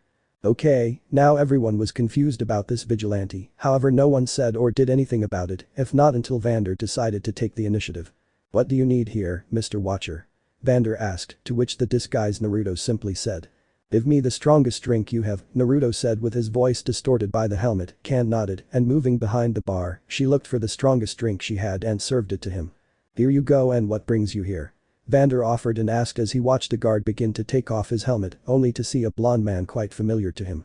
But the Vi group, they were truly astonished by what they were seeing in front of them, since the person they thought should already be in prison was here as if nothing had happened. Of course he still had some blood running down his forehead, but otherwise he seemed pretty well. And then Naruto? Asked Vi, and Vander quite surprised while he drank his drink in one gulp to then stand up and go to the back room. On his way, Naruto gave a look and a slight nod to Vi, who stared at him without really believing that Naruto had been able to get out of that situation without any guard following him. It seems there's someone here who won't let the guards go against him, Sevika said before leaving the tavern. Well, that was really unexpected, said a surprised Milo while receiving nods from the others. How about we process this whole situation in the living room, suggested Clagger as he went down the stairs being followed by the others. However, Vi noticed that Echo, the dark-haired boy who had saved them before from the vigilantes, seemed to be hiding something, so with a simple word of speaking, he loosed his tongue. Well, Vander made a deal with the vigilantes, Echo revealed. What did he try? Vi asked in disbelief. Next day. Another day had begun and there was really nothing interesting at the moment, except that Naruto was not in the living room today assembling his strange devices. In fact, since the morning Naruto had not been in the tavern and curiously Vi seemed to be particularly irritable, nobody knew why and nobody really bothered to find out, either because they did not care or because they wanted to avoid a good scolding from the pink-haired girl. "Hey, what do you think this thing does?" asked a curious Powder while taking a kind of disc about 10 centimeters wide. Maybe it's a dog disc or something," Milo replied boredly as he bounced a ball off the wall. Feeling particularly bored and with a feeling of confidence, Powder continued rummaging through the piles of boxes that Naruto had stacked in a corner of the living room. "Wow, look, this looks like a giant marble," Powder observed with excitement as he held a black bowl the size of the palm of his hand. "And look. This watch is quite stylish," Powder spoke again as he inspected a watch. "Yes, Powder, I don't think it's a good idea to touch Naruto's things while he's here," said the somewhat irritated Vi while she watched Powder play with the clock. However, at that moment Naruto decided to enter the room while carrying a couple of boxes that seemed to be heavy, thus drawing the attention of everyone who simply watched as Naruto placed the boxes next to his table. "Hello Naruto, where were you?" I greeted and asked. I saw his irritation seemingly appeased. Naruto gave him a look and then nodded in greeting, and in response to his other question, Naruto simply pointed at the boxes, but Naruto's gaze slowly went to one of his constructed devices that he swore he hadn't left there, so looking around Naruto now saw who was the cause of this, which was summarized in a blue-haired girl, who remained still hoping that Naruto wouldn't notice her presence, however that didn't seem to work when Naruto continued to stare at her. "Hello," Powder greeted nervously to Naruto, who continued looking at her for a few more seconds until he simply shrugged and put the device back in a box full of the same things. "Aren't you upset?" Powder asked with some caution, while Naruto now stored the black sphere in another box full of the same spheres. "Not really, if you had activated them I doubt you would care if it bothered me," Naruto replied, taking the watch and putting it away in a box where there were different devices. "And that would be why?" Vi asked with a raised eyebrow. "Because the black sphere was a grenade and this box is full of them, and if one exploded you already know what the result would be," Naruto replied, causing everyone in the room to open their eyes in shock and disbelief. "And you have that in plain sight. Hide those things right now," said Vi with a scolding tone that Naruto didn't care to ignore. However, the fact that everything exploded along with everything he had created didn't please Naruto, so with a sigh, Naruto simply opened a completely imperceptible grid in the wooden wall and then began to put all the boxes in the space inside. "What? That grate was there the whole time?" Milo asked in surprise at never noticing the small secret door, but his question remained unanswered as Naruto, in favor of not continuing to talk, simply ignored the question as he finally closed the grate and proceeded to go to the room to take his 3-hour nap because he couldn't sleep all night due to protecting his new supplier Silco. Once Naruto was gone, the irritation in a certain pink-haired girl returned to its previous state and again no one bothered to find out why. 2 hours and 57 minutes had passed and nothing had really changed. Powder was decorating her grenades with Echo giving her suggestions, Milo was still bouncing his ball on the wall, Clagger just sat on a couch, and Vi was sitting impatiently in her favorite armchair in front of the small table. Vi didn't know why, but for a few days now, without realizing it, a feeling of irritation took hold of her when she didn't see Naruto, and that feeling was later accompanied by confusion at not knowing why she was irritated in the first place. In short, it was quite annoying, and that's why in these last few hours she was thinking of an excuse to go talk to Naruto and, in the process, find out why he was acting that way. Well, in fact, he had an excuse a long time ago, but he decided to wait so that it wouldn't be so obvious that he wanted to go with Naruto, but now that almost 3 hours had passed, he could go. So standing without bothering to give his excuse, if they asked where he was going, well, he would give them the excuse, and if they didn't ask he simply wouldn't give them the excuse. Walking out of the living room I had to be thankful that Milo and Clagger didn't want to know where I was going and that Powder and Echo were preoccupied with searching for some other kind of secret Naruto hiding place. Closing the door to the living room, Vi turned her head in the direction of the bedroom, hoping that Naruto was still there since Naruto never actually said where he was going when he left the living room, so hoping that Naruto was in the bedroom Vi took a couple of steps further down the hallway and followed by opening the door and finding a Naruto only in pants, while he seemed to be looking for a shirt among his clothes that were in a bag. His wet body and dripping hair clearly indicating that Naruto had just taken a shower, and that was where Vi felt all her irritation vanish in a second. Stopping searching in his bag of clothes when he heard someone enter the room, Naruto turned his head a little and saw Vi standing there looking at him as if she was looking for the answer to something. So moving his hand as an indication that he will speak, Vi shook his head a little to get out of his mini daze.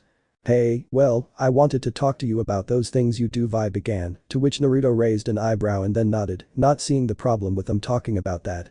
Well, first I wanted to apologize that powder was rummaging through, but Vi couldn't finish since Naruto had raised his hand as a sign for her to stop, thinking that he meant that there was no need to apologize. Vi tried to refute. Naruto, this is necessary, but she was again interrupted when Naruto had now placed his hand on Vi's mouth and his other hand, placing a finger on his own mouth as a universal sign for silence. Vi didn't know why Naruto suddenly didn't want him to talk, however the silence made it possible for him to hear a familiar jingling coming from the living room. Now, well, it could have been powder playing with some toy monkey, but that didn't explain the heavy footsteps of at least 4 people and the distinctive breathing of a guard approaching. Mentally cursing at the lack of places to hide, Naruto had to take the most viable option, which was summed up in the ventilation duct that was just above the door to the room, so grabbing a static Vi, Naruto brought her closer to him and said, "Hug me tight," Naruto said in Vi's ear, who wanted to complain instantly, however the tone of his voice made her obey, and with force Vi surrounded Naruto's neck, who instantly felt Vi's strong grip. He wrapped his hand around the pink-haired girl's waist and with agility, ran to a small old desk next to the door and then jumped and grabbed a pipe in the ceiling. Briefly releasing Vi's waist, our blonde protagonist took the spool of the ventilation duct and with a jerk opened it and then swinging on the pipe, as if he were putting a bullet in a revolver. Naruto entered with Vi in the duct and finally closed the grate. Once hidden, the door of the room opened so that 2 security guards could immediately enter and begin to inspect the place. Now Naruto normally wouldn't have hidden, but since things were busy lately, Naruto wouldn't doubt that they were looking for him thanks to the spectacle he gave with the guards yesterday, plus some of those guards he left unconscious would surely have already given him his appearance and would be looking for him high and low. On the other hand, Vi's thoughts were filled with a totally different lane than Naruto's. In fact, in this situation, it is most likely that Vi would be worried that they could find powder. However, although she was worried about that, she did not feel the same level of concern that she should feel, and instead she was much more focused on the lips in front of her that not 2 days ago had kissed her for at least 1 minute. Now Vi, being a 16-year-old teenager and with her hormones at their peak, she couldn't help but wonder if she would still feel as good as that time. For a moment Vi thought about mentally hitting herself for thinking about that, however that train of thought was broken when she felt her own body move with the intention of bringing her face closer to Naruto's, who had been watching her movement for a while. And as if the wait had been eternal, Vi felt again the sensation of wetness and warmth on her lips, the sensation of feeling Naruto's hand get under her pants to start massaging her buttocks, feeling how Naruto's other free hand lifted her shirt and took her average-sized breast and started to play with them. Now Vi could confirm that this was the best feeling she had ever felt in her entire life. Such was the feeling of ecstasy that Vi didn't even pay attention to the guards leaving the room. Vi simply let Naruto insert his penis inside her, only making the experience more pleasurable. At this moment there could be nothing that would bring Vi out of her state of ecstasy, or well, that was what she believed, since a voice that she knew very well called her. "Vi? Are you okay?" A worried Vander asked as he entered the room, however he didn't see anyone there. Well, with Naruto and Vi, they had to break their kiss that left a thin thread of saliva that connected their mouths. Calming down for the moment, Naruto decided to make his location known by pushing the ventilation grill, which obviously caught Vander's attention, who saw the two leave the ventilation. Although Vander found it strange to see the two of them stuck in such a small place, it was still not strange enough to investigate the matter further, so leaving that aside, Vander asked again. "Are you alright?" Vander asked, as Vi recovered from her slight daze and, as a way of not trying to think about what had happened a few moments before, she decided to complain about the situation with the guards. "No, we're not okay. What if they take powder?" Vi said, her anger rising, which caught the attention of the others who peeked through the door. "No one will take anyone. I would never let that happen," Vander replied. "It's already happening. You heard it. They won't stop. We have to fight, and if you don't I will," Vi returned angrily. "Sigh, I've heard this before," Vander said tiredly, then turned around. "Come follow me," Vander asked Vi, who followed him out of the tavern. Most likely he would give her a rather long sermon, a sermon to which they were not invited. 3 hours later. Time passed and Naruto was returning to the tavern after being called by his supplier to go see him, and now it turned out that the crazy eye wanted him to be his bodyguard tonight. Apparently he had something big prepared if the other gang members called were anything to go by. Entering the tavern, Naruto walked under the watchful eyes of the people who frequented the bar. Apparently the word had already spread about what really happened. On his way, a somewhat attractive woman that Naruto knew was a gang member who agreed to fight against the vigilantes took him by the shoulder, getting his attention. "Hey kid, you know, it said that there's going to be a fight in the lanes against the guards, and I'd say that we could really use your help," the woman explained with a smile. However, Naruto didn't say anything. The woman took this in a way that she thought Naruto was asking for something in return. "Oh? "So you're a business guy, okay, how about I reward you when this is all over," the woman offered seductively. However, before she could come up with any sort of response, an angry Vi who was also back pulled Naruto away from the woman and simply took him to the back room. I guess he already has a girlfriend," the woman said with amusement as she watched Naruto being dragged by Vi. Once they went down the stairs of the back room, Vi stopped walking, her frown changed to one of sadness. Slowly the pink-haired girl wrapped Naruto in a hug, obviously different from the one she had given him when they were hiding. Naruto on the other hand was having a mental debate about what he should do. Naruto had been given multiple hugs before, whether it was a hug that fighters used in fights or hugs given by those women who paid to have sex with him. However, they never gave him a hug of sadness, the hug of someone who was falling apart and was using him as a pillar to hold on to. Finally, after a few more seconds of debate, Naruto finally chose to hug her back and gently comb her hair, as if she were a little girl. The latter here had in a light novel that he had stolen when he robbed a ship that was loaded with imported items. Apparently this action made the other person relax, and apparently it had an effect when Vi seemed to stop being tense. Leaving his hug with a determined look, Vi entered the living room where she met a group. Naruto simply followed her inside and then went to his work table. "I saw where you were?" Milo asked as he wrapped bandages around his arms and cuffs.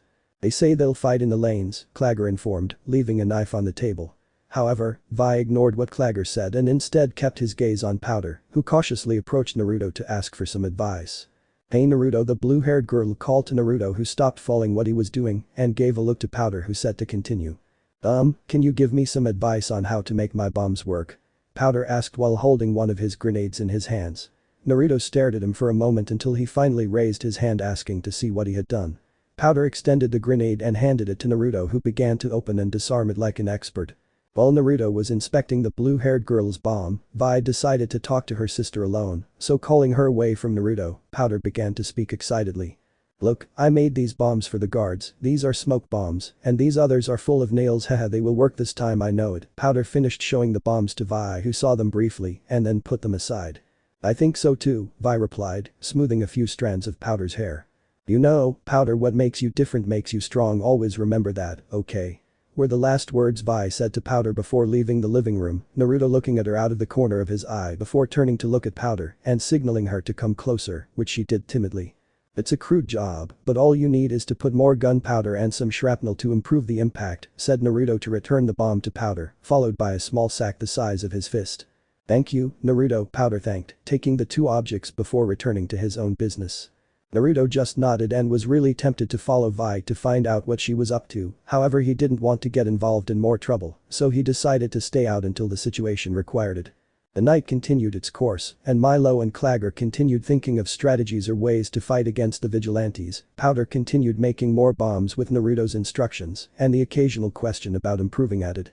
Standing up from his table, Naruto started to head towards the exit because it was getting late to meet his supplier, so going up the steps Naruto was about to open the door when it was opened by another person who turned out to be none other than a nervous Vi. Without expecting anyone to say anything about his arrival and his nervousness, Vi spoke. "Naruto, I need your help," Vi asked Naruto, who didn't respond and instead was thinking and analyzing the situation. First there was his supplier. If he wasn't his bodyguard tonight, it was most likely they wouldn't do business anymore, and on the other hand, there was Vi, this girl who almost got him into some pretty big trouble, but who nevertheless seemed to be showing some sort of affection towards him, so much so that they had a pretty passionate kissing scene while the security guards were looking for them. Letting out a mental sigh, Naruto was about to give his answer when Vi decided to add something else to his request. "Benzin is dead, that thing destroyed him and took Vander," added Vi, and there was the subject of Vander again, the man to whom she owed a big favor. Well, he was going to help her anyway. The fact that Vander is involved reinforces the decision to help her. Besides, her situation was already pretty screwed up, what difference would it make to look for another problem? "But who took Vander?" Milo asked. "I don't know, but I have to help him," Vi replied. "We'll go with you," Milo offered, with a nod from Clagger. Vi then turned to look at Naruto with a hopeful look, and Vi was relieved when he saw Naruto nod. "Do you know where they are?" Clagger asked. "I had Echo follow them to the canning factory at the docks," Vi replied, causing Naruto to stop looking for his gauntlets, since that was the warehouse he was preparing to go to a few moments ago. This caught Vi's attention. "Naruto?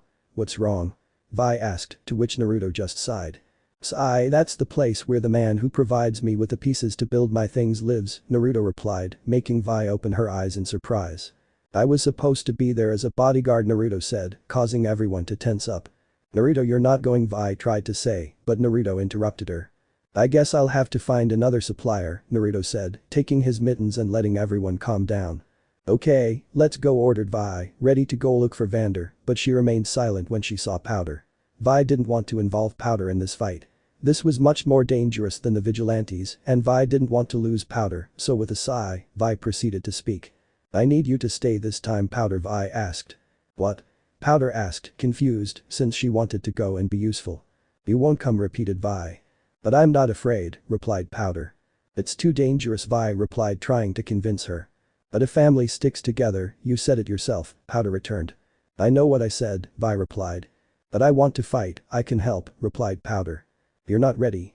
Vi finally said, leaving Powder speechless. You're the only thing I have left I can't lose you, said Vi, and then caressed Powder's cheek. Here.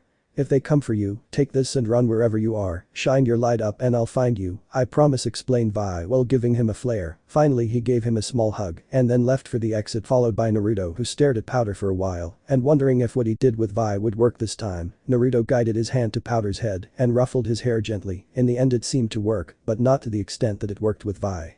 But anyway, stopping messing up Naruto's hair, he followed the others out of the tavern to head to his old supplier's warehouse. Do you have any plans? Clagger asked as they walked through the dark streets of Zon. For now, let's just find a place to get in without anyone seeing us, we rescue Vander without anyone noticing, and we leave, Vi explained his really simple plan. Clagger and Milo simply nodded, and Naruto wouldn't complain about the plan. If something went wrong, it would be time to break bones, and those thugs that Silco hired would at most come close to a mid-level fighter, so they wouldn't really be a problem. After about 23 minutes, the small rescue group had reached the warehouse, which strangely was not being guarded by any guard or anything. Climbing some stairs, the group walked along the roof of the warehouse until they reached a broken window and saw the empty interior of the place. Okay, Naruto now knew that something was wrong. At first he thought that there were no sentries yet because Silco would be giving them their positions. However, now that he saw absolutely no one inside the warehouse, this screamed from all sides that something bad was going to happen. However, before Naruto made his opinion known, he realized that Vi, along with Milo and Clagger, had already entered through the window and were inside the warehouse. Sigh, well, let it be what Lady Lucky wants, Naruto said to himself mentally as he entered through the window. Back to the tavern with Powder. The blue-haired girl was inconsolably upset. The reason?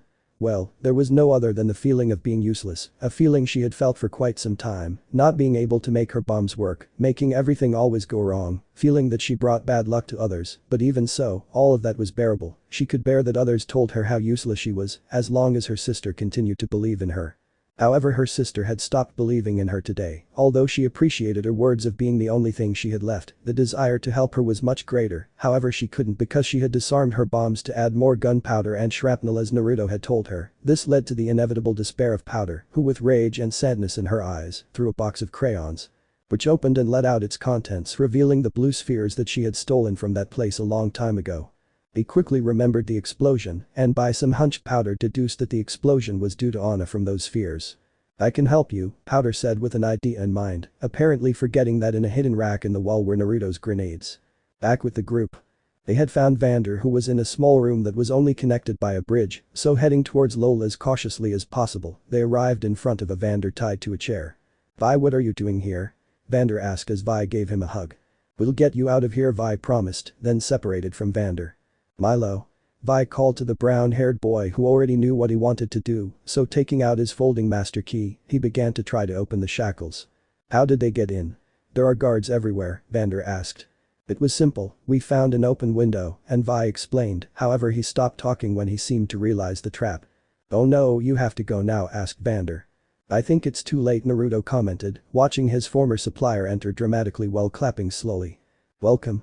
Silken said, continuing with his slow clapping. That has to be the most worn-out villain entrance I've ever seen, Naruto commented, getting Silco's attention. Naruto, I didn't expect your betrayal, Silco commented, apparently not caring. But anyway, I have to give you my congratulations, but I'm afraid it will be a very short meeting, he said, while a fairly large group of thugs entered the scene. By the amount Naruto guessed there were at least 45 or 50 thugs. I guess you heard the rumors, right? Vander the coward fled the city with his children, and you never saw them again, Silco said calmly, giving a malicious message to the group. Sigh, well, this was inevitable, Naruto thought as he put on his gauntlets and Vi put on Vander's metallic gloves. Clagger, check if there is any other way out, ordered Vi. Okay, Clagger replied. You don't have to do this, said Vander, however Vi denied. "Of course we have to do it," Vi replied, now turning to look at Naruto. "Let's go Naruto," said Vi, receiving a nod from Naruto, who started walking behind Vi. On the other side, a rather large guy was approaching, bald, somewhat overweight, tattooed and with a threatening look. Meanwhile outside the warehouse, a somewhat nervous Powder began to climb the walls with boards of the warehouse. Looking through a window to her side, Powder could see Naruto and Vi in front of him, a tattooed guy, but she stopped looking and continued climbing the wall. Back with Naruto, he kept watching in case he had to support Vi. So Naruto saw the guy throw a stab with a knife in his right hand that Vi blocked with the metal gloves and with enough force land an uppercut on the guy that even lifted them off the ground. Well, he has a good right hook, thought Naruto as he saw the guy fall unconscious. However, that price was the signal for the other thugs to start charging against them, so approaching Vi's side, Naruto landed a punch well placed in the jaw of one of the thugs that left him without 3 teeth. After that, another thug tried to hit Naruto, who simply prepared his attack on the thug behind him, since Vi had crushed the face of the thug who tried to hit him. This was a simple timing tactic that was quite effective. However, not only did the thugs keep coming, but they seemed to be increasing in difficulty, and not only that, but they were complaining back. Some seemed to be regaining consciousness, which caused one to grab Vi by the neck. However, with insane strength, that thug received a punch to the face courtesy of Naruto. Now back to back, Naruto and Vi continued fighting tirelessly, or that was in Naruto's case, since giving a slight glance to Vi, Naruto knew that the weight of those gloves was wearing her down, so doing a combination of 2 quick punches to the chin of 2 thugs and a roundhouse kick to the last, Naruto took Vi by the shoulder and pushed her behind him, blocking a metal breakdown that was about to hit her. "Go help Clagger, I'll take it from here," Naruto ordered while breaking the ribs of another thug. Vi nodded when she saw that there weren't many left, so she backed up and went in search of another exit to escape. Once Vi returned with the others, Naruto was able to begin his massacre, running towards the last 8 thugs who with everything they had tried to hit Naruto, who only dodged and dealt powerful punches and kicks that managed to kill some of them. Now without any enemy ahead, Naruto began to head towards Silco, who watched as 2 guys began to drink purple liquids in 2 vials, and then they began to suffer changes in their bodies, such as deformed increases in muscles and swollen purple veins. "Oh come on, this couldn't have gotten any worse," Naruto thought as he saw the 2 intimidating guys starting to head towards Naruto, who mimicked their actions and likewise started walking in their direction, only to have to dodge a quick punch, followed by another punch from the other guy. Once dodged, Naruto responded with a kick to the knee of the first, who fell to then use it as a step and knee the second in the face, who staggered back. However, the first quickly took Naruto under his arms and placed a key that the second did not waste and gave a powerful punch to Naruto's stomach, who spat out some blood. Preparing to throw another punch, the second was about to hit Naruto if Naruto himself hadn't dislocated his shoulders to slip out of the grip of the first, who received the punch in the chest. Taking advantage of the fact that he was under the second Naruto's guard, he gave a strong kick to the front of the knee, causing it to bend unnaturally, causing the second to lose his balance and fall from the bridge directly into a pipe that protruded, thus impaling him in the chest. Readjusting his dislocated shoulders, Naruto didn't have time to dodge the hand of the first one, who grabbed him by the neck and with tremendous force, slammed Naruto to the ground, then picked him up and with his free hand, landed a punch in his guts that sent Naruto flying in the direction of Vi and the others. Sliding down to stand in front of Vander, Naruto coughed up some blood and recovering with some difficulty, Naruto had to curse that his body was still sore from the fight he had had a few days ago. "Vi, close the hatch," Naruto asked Vi, who was somewhat stunned by Naruto's state. However, a look from Naruto made her come to her senses and she did as requested before the transformed man could enter the small room.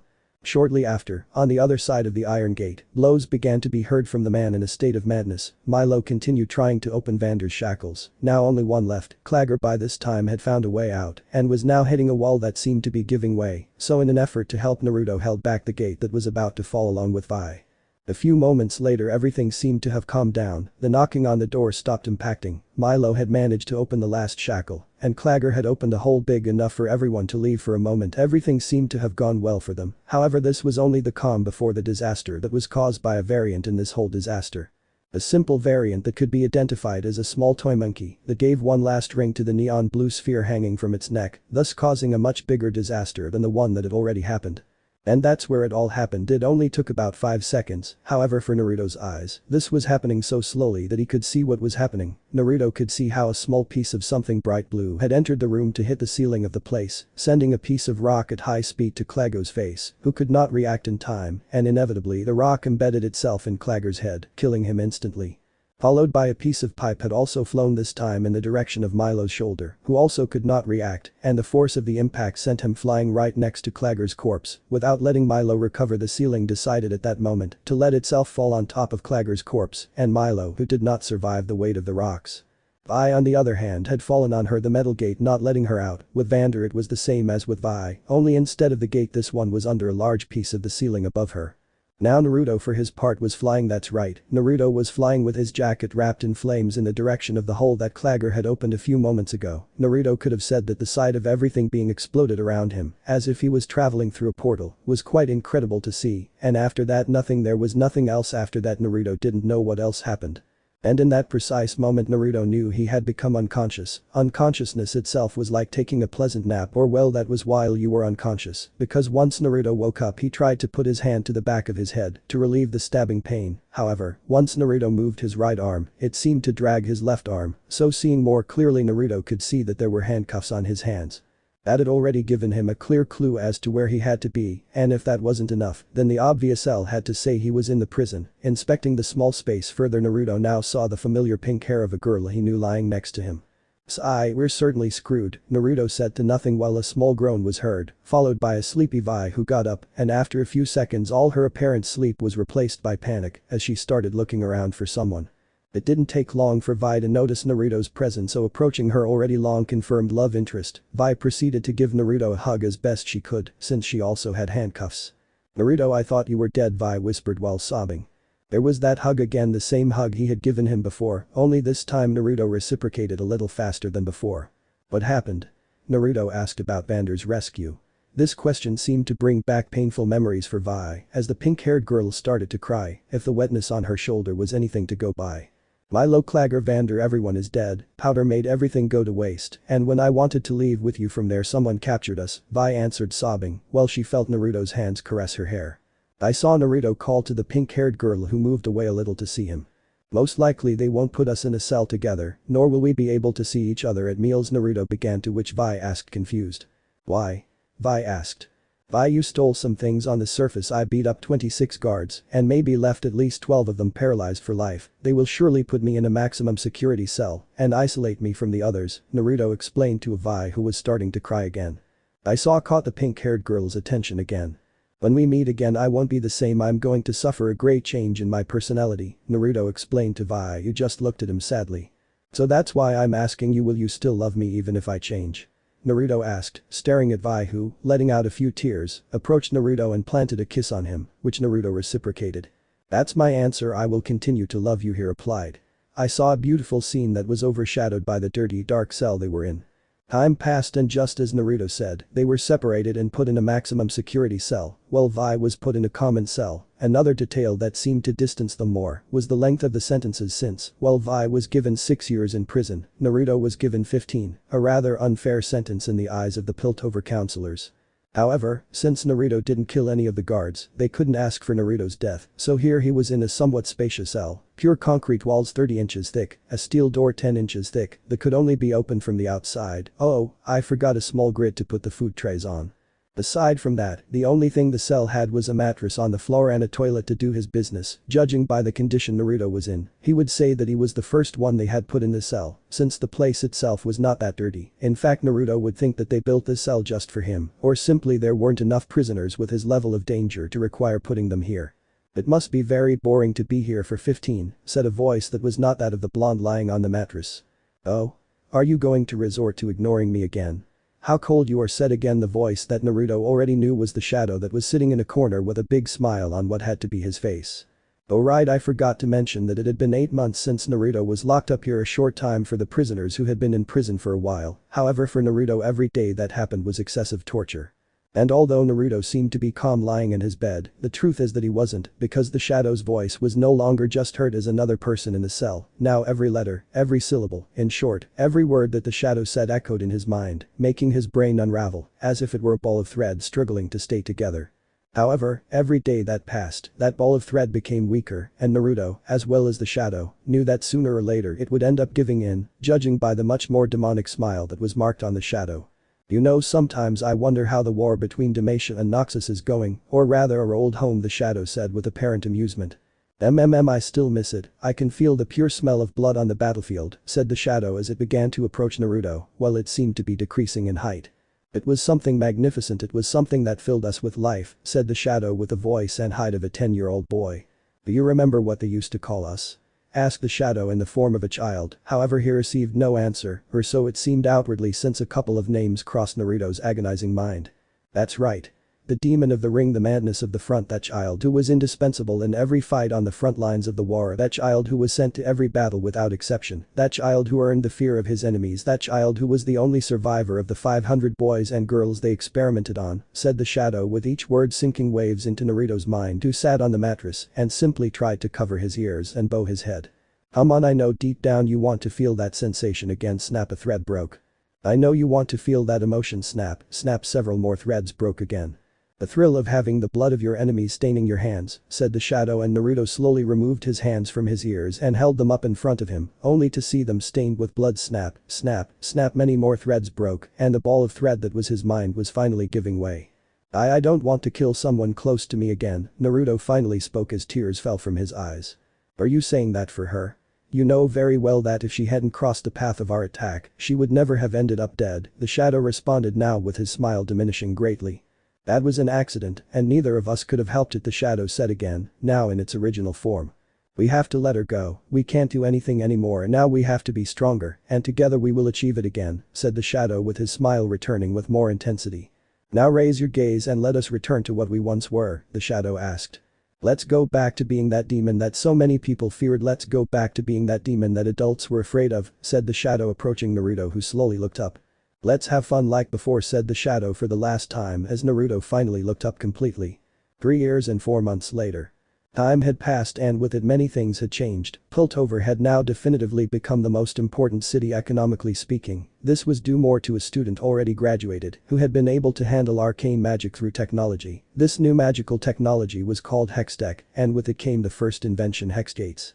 What the Hexgates did was that through a tower, airships carrying goods could be transported from Piltover to another kingdom almost instantly, which instantly led to an increase in trade in Piltover. But now that we're talking about aircraft and cargo, why don't we focus on a specific aircraft that was about to transport a shipment of suspicious barrels from an equally suspicious company? That was what the captain of the aircraft thought when he asked for the name of the intermediary, however the only thing he received in return was a bag of money from a woman who we all know was Sevika. Just put from your friends downstairs, said Sevika as the middleman's name. The man looked from the money bag to the woman for a moment until he finally nodded and placed a dream on the sheet, indicating that the merchandise had been reviewed and accepted. But it seems things could not go well for them, since at one point a group of 7 masked people began to surround the aircraft while flying with a kind of skateboards. Damn, it's the firelights. Cursed one of the men who were arranging the merchandise on the ship. Once they realized the presence of that group of firelights that always interfered with their business, they tried to attack them, however they could not do anything since in less than 15 seconds they had all been immobilized thanks to some grenades that once they hit their target, they surrounded it with a pile of yellow stone. Okay, we have 5 minutes, find the merchandise and burn it, ordered the one who seemed to be the leader of the firelights. You two look downstairs for more merchandise, the firelight leader ordered again to 2 members of his team, who nodded and went down a grate that closed a few seconds later, without any of the others seeming to have noticed, and they simply continued with their work. So opening a few barrels, the firelights proceeded to tip them over, spilling their contents, which was a bright purple liquid. Well, they're ready, the leader was going to say, however the ship shook strongly compared to the sound of an explosion that alerted everyone present. Confused by this event, the firelights turned their gaze to the grate where 2 of them had entered a few moments ago. Said grate was now emanating smoke in large quantities, causing a large cloud of smoke to form in a few seconds, from which the familiar sounds of someone walking could be heard. Staying in expectation, those present could finally see a blue-haired girl who was divided into 2 long braids that reached a few centimeters before touching the ground. The girl herself seemed to have an innocent expression as she waved. Hello, he greeted while blowing at his blue bangs that slightly covered his right eye. Not a second later that innocent expression changed to a malicious smile. While extending her arms, the girl made 2 kinds of grenades appear with pieces of metal as jaws, so taking 2 masked men by surprise, the girl threw the 2 grenades that adhered to the 2 masked men who, in surprise, fell from the ship and subsequently exploded. The leader of the Firelights, in an action to try to attract the girl, quickly threw his own grenades back at her, which the girl easily dodged, followed by avoiding another masked man who tried to hit her with a spear. However, the attack passed long, burying itself in the wooden floor, giving the girl an opportunity to shoot him in the head, but this shot was missed when the masked man quickly took out his spear and hit the girl's hand. However, the girl did not end there and connected a kick to the masked man, sending him flying a few inches, and without giving him time to recover, the girl jumped on his head, leaving him momentarily unconscious. All this happened while the other two remaining masked men were tipping over a few more barrels until the leader gave the other a signal to light everything. Nodding, the other masked woman lit a flare and was about to drop it. However, the blue-haired girl appeared and took her hand, and with her other free hand, she backhanded the masked woman in the face, revealing a pink-haired woman almost identical to Vi. This seemed to leave the blue-haired woman confused. "Vi?" asked the blue-haired girl. At the moment that slight memories of said pink-haired girl came to her mind that left her paralyzed without reacting when the pink-haired girl dropped a flare, thus setting fire to everything around her. However, the blue-haired girl didn't react and continued holding the other girl who was trying with everything she could get out of the grip. Soon those memories became bad memories, so frowning, the blue-haired girl let go of the other girl and without blinking, shot her in the back, killing her. "No!" was the scream of the leader, who desperately approached the body of his fallen comrade. Filled with rage, the leader looked at his watch and was frustrated to see that the 5 minutes they had were already running out. However, not caring about that, the leader launched himself against the blue-haired girl with rage in his voice. So in response to his rage, the blue-haired girl began to shoot with her minigun everywhere without caring that it hit her allies. After a few more seconds, the last two Firelights were able to escape and the girl stopped shooting. Behind her, Sevika freed herself from the rocks that imprisoned her and with annoyance approached the blue-haired girl. "You're supposed to take care of the cargo, Jinx," Sevika said with annoyance, to which the now recognized Jinx simply gave a simple smile. At that moment, the alarms began to sound, which meant the withdrawal of the guards to arrive and investigate. 10 minutes later. The guards had arrived and the only thing they did to investigate the case was to ask the owner of the aircraft about the number and appearance of the attackers, while others covered the bodies of the deceased. A regrettable job if someone had to say something. However, one of these guards was not satisfied with how her superiors were doing their job. So, not being pleased with just standing there, the guard, who had a sharp look that denoted her seriousness at work and dark blue hair, decided to sneak into the completely burned ship in search of clues that would help find the attackers. So, taking some pictures of the casings, a burnt mask, some leftover liquid from a barrel. Once she finished gathering a few clues, now the guard tried to simulate in her mind how more or less all the different shots could have occurred until it led her to a pile of yellow rocks that had blood stains that went towards the basement of the ship. Following the blood stains, the guard went down to the basement, noticing that the blood stopped in a kind of metal grate. The guard opened it to reveal the same bald tattooed man who worked for Silco. "You're from the suburban district," the security guard observed to the wounded man. "I didn't do anything, she's crazy, gah," said the man, moaning in pain. "Calm down," the security guard reassured as she placed a handkerchief on the man's wound. "That crazy woman shot me," the man moaned. "Who shot you? Who were you working for?" the guard asked. "I can't tell you, it will kill me," the man denied. "Who? I can provide you with protection if you help me," the guard offered. However, her small questioning was interrupted by the familiar voice of her superior. "Caitlin Kiraman, why am I not surprised? Interfering in an investigation again. You're supposed to be guarding your mother's store," the chief commissioner said. "That's what she did, Commissioner, but she doesn't need it and this clearly takes priority," replied the now recognized Caitlin. "You like to do everything your way, Kiraman, but the chain of command exists for a reason," the chief commissioner scolded. "I understand, but there's more here than just contraband. If I could interrogate him, I could," Caitlin tried to say. "I'll take care of that from now on," interrupted the commissioner. "Since you want more work, you can take the night shift at the fair today," the commissioner concluded. "Yes, sir," Caitlin replied resignedly. "Okay, I want you to put him on a boat to Stillwater Prison," the commissioner ordered another guard who was accompanying him. "Yes, sir," replied the guard. Time skip, 4 hours later, 9:17 p.m. Once again we find ourselves in Zon after 4 years in which everything changed. Now everything seemed more lively, so to speak. Now what was circulating everywhere was the new drug that was sold in all of Zon. The tavern, the last drop that belonged to the late Vander, had changed drastically from a simple bar to a nightclub where everyone got high and had a good time. Entering the tavern, we can see an irritated Sevika who walked among the drunks and drug addicts to then go up some stairs to the second floor that had been installed the first year of Vander's death. "He shot us," Sevika complained irritably. "Accidents always happen in combat, the Firelights were their target and most of them died," replied a Silco sitting at a desk while reviewing some papers. It wasn't an accident, she froze and went crazy. I could have taken care of those brats, she's a problem and everyone knows it, Sevika replied taking a sip from the bottle of alcohol in her hand. Everyone? Everyone who? Silco asked with a slightly threatening tone that left Sevika speechless. I expect better things from you than just excuses. It was your job to make sure everything went well, and you failed. Don't let me down again, Silco scolded, ending the discussion so Sevika could leave the place, leaving Silco apparently alone. Every day the world gets smaller thanks to hex gates, and now they reject us and those at the top leave us further and further behind. What happened? I finally ask, seemingly out of nowhere. She already told you, replied Jinx's voice coming from some beams on the ceiling. I asked you, Silco replied, holding a cylindrical device that had a needle in the middle. Soon after, Jinx dropped onto Silco's desk. One of those crazy firelights was a girl with pink hair, Jinx answered somewhat dejectedly, making Silco nod in understanding while offering her the cylindrical device that Jinx took and then approached Silco. Your sister died, you know it as well as I do, said Silco. I know sisters, right? You can't live with them just like you can't live without them, said Jinx. However, she said that in her head since she was actually distracted blowing the device given by Silco. The day's mess up will set us back weeks, Silco said, causing Jinx to lean on Silco and regretfully apologize. I'm sorry, Jinx apologized to distract him again by playing with him and put his hand away. I need to know I can trust you, Silco said as he stopped Jinx's playfulness. I'm doing this for us, Jinx, for all of us, the sons and daughters of Zaun, deserve more than the refuse of Piltover, Silco explained, then let go of Jinx's hand. It won't happen again, Jinx stated, then pointed the device at Silco's black eye. I know, Silco replied, and with a quick click, the needle injected a little purple liquid into the eye, causing Silco to squirm a little until he calmed down.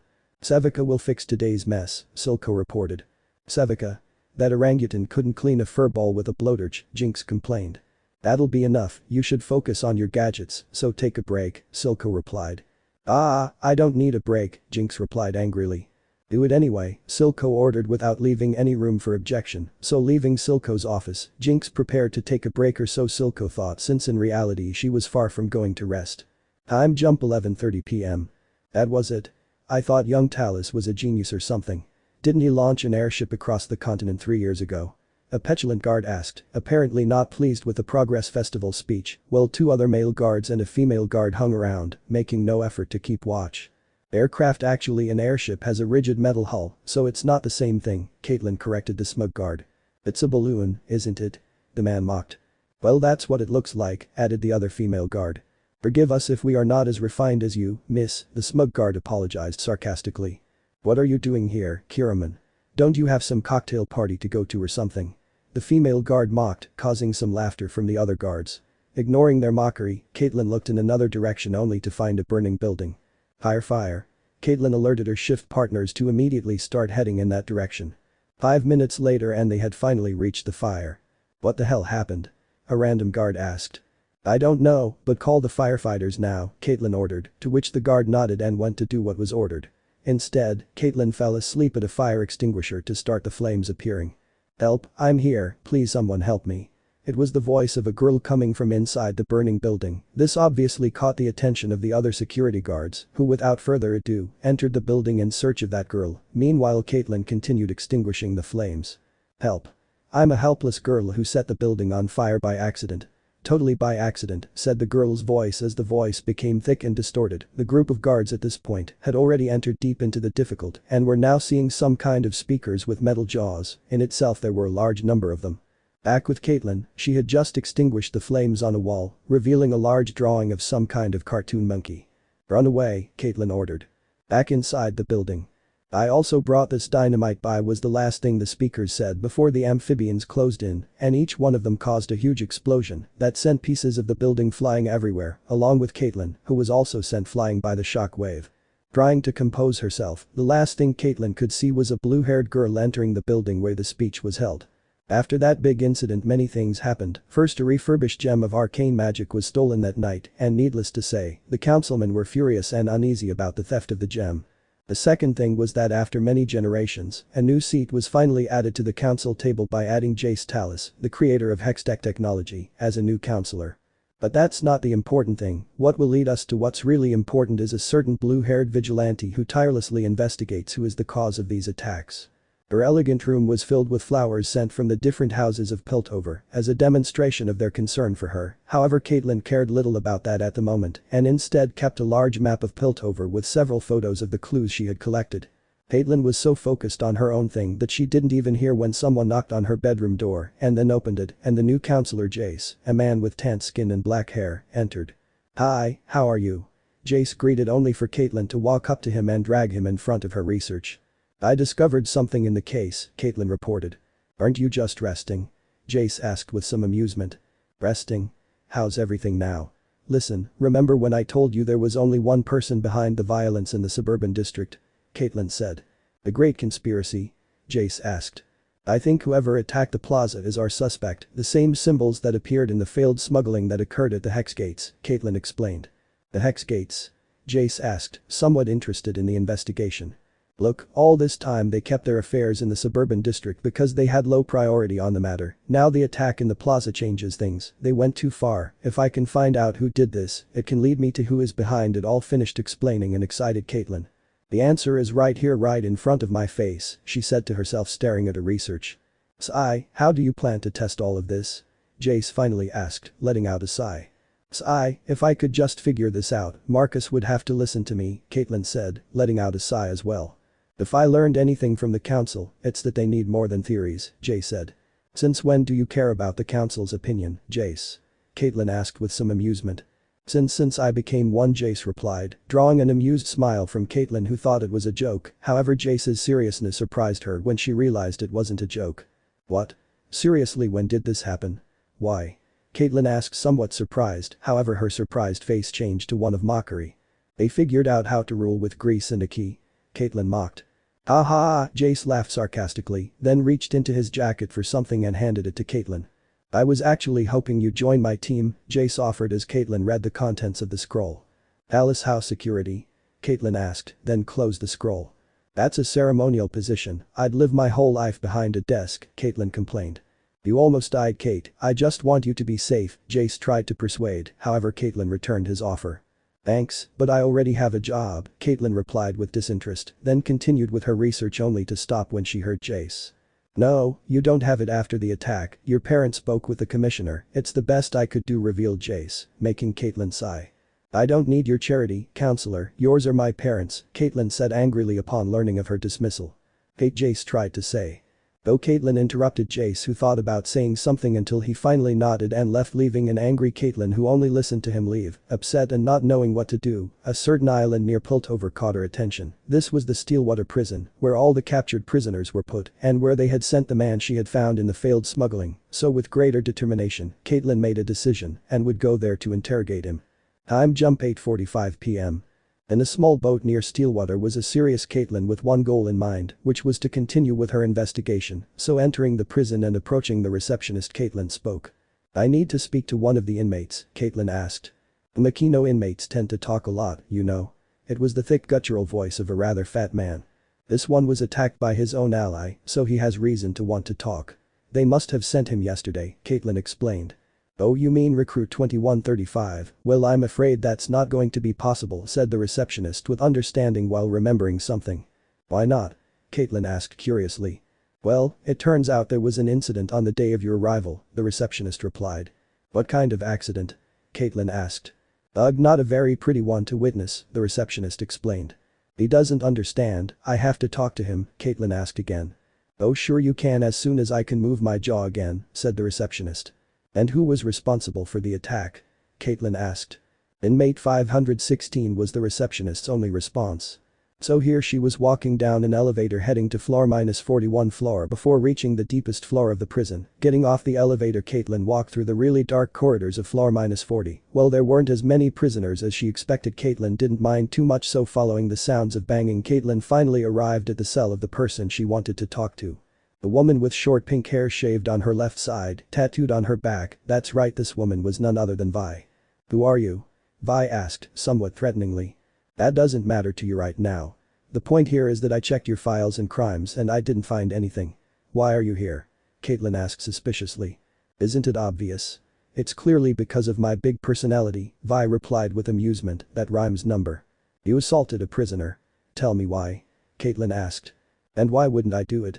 A lot of things happen in this prison, it's not unusual for prisoners to get hurt or killed, Vi replied. Because I was a witness to an ongoing investigation, Caitlin complained. Ah, what a shame for you, Vi said with disinterest. Sigh, what a waste of time, Caitlin said, turning around to leave. Oh, before you go, could you give Silco a kiss for me? Vi asked. Silco? The industrial one? Caitlin asked. Okay, this is getting boring, better leave so I can get on with my night, Vi said boredly to Caitlin, who refused to give up, so crossing a line that clearly indicated not to cross, Caitlin proceeded to show her notes in which appeared a photo with a drawing of the monkey head that she had taken earlier. Now this managed to catch Vi's attention so much that she lunged against the bars. Where did you get that? Vi asked seriously to a Caitlin somewhat startled by Vi's sudden approach, however seeing her opportunity to get answers Caitlin did not back down and asked. My question first, do you work for Silco? Caitlin asked. Hey, everyone does it, how come you can't know something so simple? Now where did you find this? Vi replied and asked quickly, leaving Caitlin thoughtful about answering the question. There was an attack, this is the evidence I collected at the scene. I need proof to believe what you say about Silco, said Caitlin, leaving Vi very thoughtful and silent. After a few seconds Vi gave a small smile. I could get the evidence, but I would need help from someone special to me, and obviously I can't get it from here, offered Vi, making Caitlin return a mocking smile. And what kind of twisted world would you think I'd trust someone like you in? Caitlin asked rhetorically. Someone like me? Ha. You vigilantes are all the same, evil-born criminals in elegant uniforms, you know that you can find Silco on your own, I already offered you my help, Vi spat out in annoyance. That's what I intend to do, and thanks for the information, Caitlin replied, starting to leave, leaving a Vi who couldn't get the mocking smile off her face. The suburban district will eat you alive, Vi mocked, making Caitlin stop in her tracks and think about the possible things that could happen to her. Needless to say, there were at least 60 ways she had imagined herself dead, so turning around Caitlin went back. Asp, okay, I'm going to take you with me, and you'll help me look for evidence to catch Silco, Caitlin said with annoyance, to which Vi smiled. Just me? I think you didn't hear well, I told you I needed someone's help, said Vi, to which Caitlin raised an eyebrow. And who is that someone? Caitlin asked curiously. Oh, he's prisoner -410001, Vi replied, leaving Caitlin thoughtful. Change of scene. I have orders from Counselor Talus regarding inmate -4516, and Caitlin said, handing over a sheet with the order and seal as she watched a receptionist take the sheet and review it.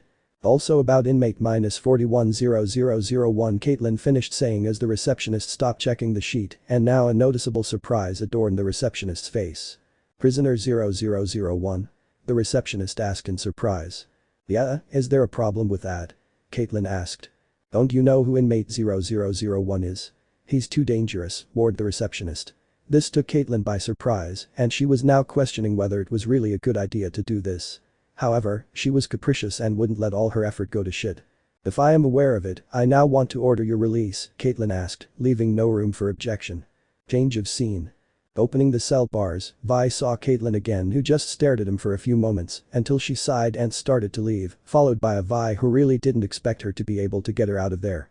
Arriving at the elevator, Caitlin and Vi entered with a guard sent with her to be able to get inmate 0001 out. Once inside, the guard proceeded to take out a key that he inserted into a slot next to a button with the number -41, so giving it a couple of turns, said button lit up, indicating that it could be pressed, which the guard proceeded to do. Immediately the elevator began to descend, however, no matter how much it descended, the number -40 did not change. This remained like that for about 4 minutes, until the elevator stopped, and with a loud clinking the number changed to -41. The elevator doors opening, everyone started walking in a slightly dark hallway without any cells around it. It was just a simple hallway, so walking for about 5 minutes, they finally arrived at a kind of room where there was a single steel door and around it about 40 armed guards. What did this inmate do?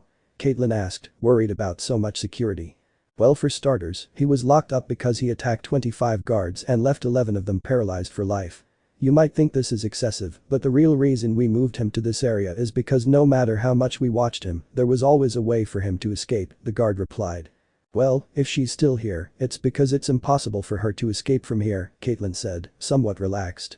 No, in fact, he always deviated from the elevator and started looking for someone until we managed to capture him again, said the guard, finally in front of the steel door, and with a little trembling, he put the key in the door and proceeded to open it to reveal a surprisingly clean room for a cell. However, what caught their attention was that there was no one inside. What is it? Where is it? asked a guard, however he got no answer. This lack of response caught the attention of the three people who, so turning to see the armed guards, noticed that none of them had moved at all and were simply standing there leaning with their rifles. Don't tell me that the guard was going to say, however a voice caught the attention of the three present. Bye honey, you don't know how much I missed you. Naruto-Arcane Part 2. Part 2. 10 years ago. Poten Forests, as its name suggests, Poten itself was a small town that was characterized by being surrounded by an immense amount of large pines, which was located between the mountain ranges between Demacia and Noxus in front of the Freljord. As a last characteristic was the fact that as the town remained almost at the top of a mountain, it was almost always snowing in the town, and today was not going to be different. Now you may ask yourself, what's so interesting about this small town? Well, it has to do with everything, since, as I mentioned before, this town was on a mountain and therefore had a fairly wide view of the entire battlefield where Noxus and Demacia were facing each other. So, to put it mildly, this town was a good strategic point to know where the enemies would come from. And like any good strategic point, this one was destined to be the focus of attention of the two superpowers that were facing each other, a misfortune for the villagers who lived peacefully in that town, without wanting to get involved in the problem of the two kingdoms. However, they would not decide that, and when they least expected it, the blow came to them. Hurry up. Was the cry of a man of about 48 years old in armor, as he led a group of about 30 soldiers with swords while on their cloaks, they proudly wore the emblem that represented the Queen of Demacia. NT. I know the Demacian armor isn't like this, but I honestly thought it would be a good idea to change the design to this. Now it should be noted that these were not the troops destined to take the town of Poten, since they had actually already sent a group of 50 soldiers 5 days ago, so why had they sent more soldiers? The answer itself was quite simple, because they hadn't sent a single message since they left 5 days ago, and as things were it wasn't difficult to imagine what had happened. That's right, those soldiers had been eradicated by the Noxian troops, or so they thought. In this small group of soldiers marching as fast as they could through the dense drifts of snow, one could see a bright blonde mane, trying to keep up with his fellow group members who did not slow down. This was actually a cadet who graduated at an early age from military school for her outstanding grades and her great skill with support magic. However, the teenager was not recognized for that and instead was recognized for the greatness and fame that was her last name, the last name Crownguard. A family famous in the kingdom of Demacia for the great and prodigious warriors that emerged from it, such as the last one that emerged, the warrior Gurren, the firstborn son of the head of the Crownguard family and the older brother of the blonde who at this moment tightened his grip on his magic staff while panting from fatigue and lack of oxygen caused by being several kilometers above the surface of the earth. This teenager of about 14 years of age was called Luxana Crownguard, or better known as simply Lux. As if God himself had heard her wish to take a break, young Lux watched as the leader of the group raised his hand in a fist, indicating that they should stop the march, which Lux was more than willing to follow. Once everyone stopped, the group leader simply stood there static in his place, while the moonlight offered its small contribution to the group, slightly illuminating the area, revealing that right in front of them was the entrance to the small town that did not keep a single candle lit. The group leader frowned at that, however what made him frown more was the fact that at first glance, the town did not seem to have even been attacked or anything like that, since the town itself was intact. Walking slowly, the leader and his soldiers entered the town, completely empty and desolate, while a chill ran down his spine, so once again stopping walking, the leader looked around with some concern and caution. Is something bigger going on? Asked the second in command, a man in his 30s who approached the aforementioned, who didn't bother to look at him and simply said. I don't like this. Something is definitely not right. Where are the Noxians who should have been here in the village? Where are the corpses of our soldiers? The leader asked cautiously, while that discomfort on his neck kept bothering him. In the back line of the group with the young Lux, she was sitting quietly on a small bench that was lying around the place while she stretched her sore legs from the constant walking, so closing her eyes to enjoy her little rest, Lux suddenly felt a small breeze of air that made her shiver from the cold. However, after the breeze passed, Lux had that feeling of knowing that the breeze of air had not come by coincidence and rather had been produced by something. Lux did not know how, but she simply knew that the breeze was not normal. Opening her eyes, Lux raised an eyebrow when she noticed that of the 5 soldiers that were in the vanguard, there were now only 4. That in itself was strange. After all, the group was divided into 6 lines of 5 soldiers, so inspecting the other lines, Lux affirmed that none of them had an extra one. This fact scared Lux a little, who was about to look around to see if she saw the remaining soldier. However, the familiar sound of armor metal hitting made Lux turn to look behind her, only to be relieved to see the remaining soldier walking from behind her in the direction of the group to which he belonged. Releasing a sigh, Lux looked more closely at the soldier who was passing by her and gave her a look in which Lux could notice a flash of cerulean blue where his eyes should be, and that flashed a disturbing feeling. However, Lux could not appreciate said eyes more when said soldier looked away, and now the blonde noticed a small mark on the shoulder of the armor that appeared to be the head of a smiling fox. However, what alerted Lux was not the disturbing drawing, but rather the fact that it was drawn in blood. Once he saw that Lux mark, he stood up from the small table chair and opened his mouth to warn his companions of the possible intruder. However, his voice was drowned in a silent voice when the intruder drew his sword so quickly that with one slash, he sliced the necks of his 4 former comrades, who simply fell to the ground and life escaped from their bodies without even knowing that he had killed them. The sound of bodies falling into the cold snow caught the attention of the rest of the group, who only managed to look in that direction, only to see how the intruder fluidly threw his sword with such force that it embedded itself in the head of another soldier who couldn't react and fell as well. Coming out of his momentary daze, the rest of the soldiers unsheathed their swords along with the intruder, who took 2 swords from his dead former comrades and simply let out a cloud of steam from his helmet, which was the indication for a jump that no one expected. The intruder landed in the middle of a group of 3 soldiers, who quickly raised their swords to cut the intruder, who simply turned on his foot like a rhombus, causing the 3 soldiers to be split at the waists while splashing blood everywhere and letting their entrails fly everywhere. Once he finished spinning, another soldier was about to cut off the intruder's head. With great agility that he shouldn't have had, he leaned backwards, barely missing the sword, which produced sparks when it touched the armor on his chest. Shit, the soldier tried to curse, however the intruder launched a slash that sliced the head and the arm that had the sword equally. Without wasting time, the intruder recomposed himself abnormally, and once demonstrating his agility, he proceeded to kick the handle of the sword that was still in the air with his severed hand, causing it to fly and stick into the jugular of another soldier. With Lux, she remained in a stunned and static state in which she could not move a single muscle or produce a single word. How had this happened? At one moment everything was calm, and in another one of the soldiers who had gotten lost appeared and then went crazy and began to massacre everyone. However, the worst of all was that she was afraid. She, the prodigy who graduated from military school, her legs were trembling as she saw how all her companions were being cut down, and even so, and yet she just stood there while she tried in vain to get her trembling hands to raise her staff and do a support spell. However, it was too late. It had already been too late when Lux saw how the group leader was inches away from stabbing the intruder in the back, only for a spike of a blackish mass with purple tones to come out of the intruder's back and pierce the heart of the last of his group. However, not everything ended there, since from inside the body of the group leader, many more thorns came out so that his entire body from the waist up exploded, leaving only his feet that fell to his knees and finally finished falling. Lux couldn't believe it now. A single person had been able to kill 27 trained soldiers along with the group leader. Taking a step back as best she could with her feet that felt like they would fail at any moment, she stumbled over the small chair she had sat on minutes ago and fell into the cold snow, opening her eyes that she had closed a few moments ago in surprise at falling. Lux didn't know how, but now she kept staring through the slit in the intruder's helmet that was a few inches from her face, and again she could notice the cerulean blue eyes for the second time that now reflected infinite madness. Millimeters, he's going to kill me, Lux thought with fear in her eyes as she felt the familiar sensation of the heat of tears running down her cheeks. For about 1 minute nothing happened until slowly the intruder slowly moved his hand to a large blood stain that had been splattered on his armor and then moved his now blood-stained hand to his helmet and drew a blood smile that scared Lux even more as she didn't understand the intruder's actions. "What do you want?" Lux finally asked with a trembling voice. However, the intruder simply childishly tilted his head, making it known that he did not understand the question she asked him. However, before Lux could speak again, the intruder moved both of his hands to the helmet so that she could slowly take it off, causing Lux's eyes to open to gigantic proportions when all she saw was the face of a boy of no more than 6 years old who smiled at her with twisted amusement. "Hello miss, have you seen my friend?" asked the childish voice of the blonde boy, looking into Lux's eyes, who did not fully understand what was happening. After all, he had many questions in his head. One of them, and the most obvious, was how was he using that adult armor if he was a 6-year-old boy? However, his thoughts were interrupted when a third and timid voice was present.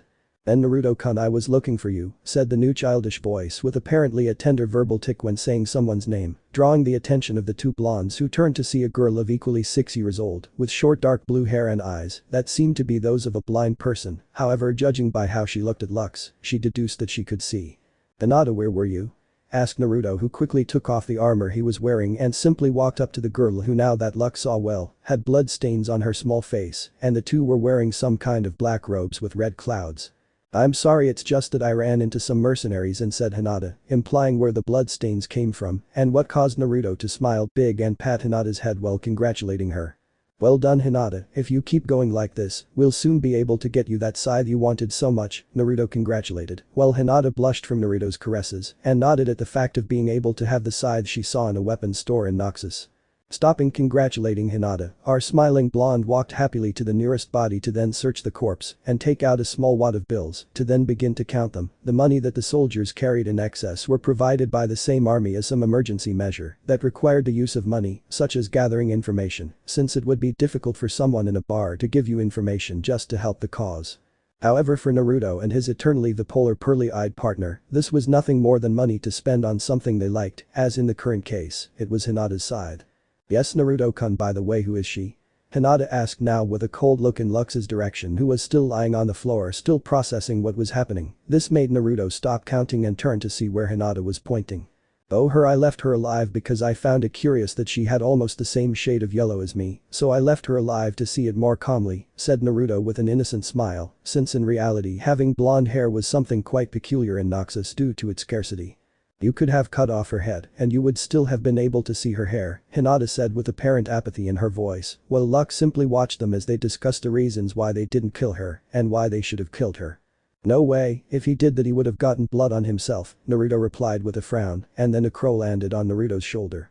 After giving the crow a simple glance, he proceeded to take the message he had in his paw and began to read it calmly. Okay, it seems the others are already on their way, said Naruto, and then ran his finger over a blood stain on Hinata's cheek, who pouted and proceeded to write on the back of the message all clear, so that he could place it again on the leg of the crow that flew away. Well? What do we do with her? Hinata asked with her breastplate still present, causing Naruto to take one of the dead soldiers' cloaks and begin cleaning Hinata's face. You can go if you want, that way you can spread what we did and soon everyone will fear us and we will be famous all over the world, and you know what that means, right? Naruto said and asked Hinata, who simply squirmed nervously while preparing to answer. More money?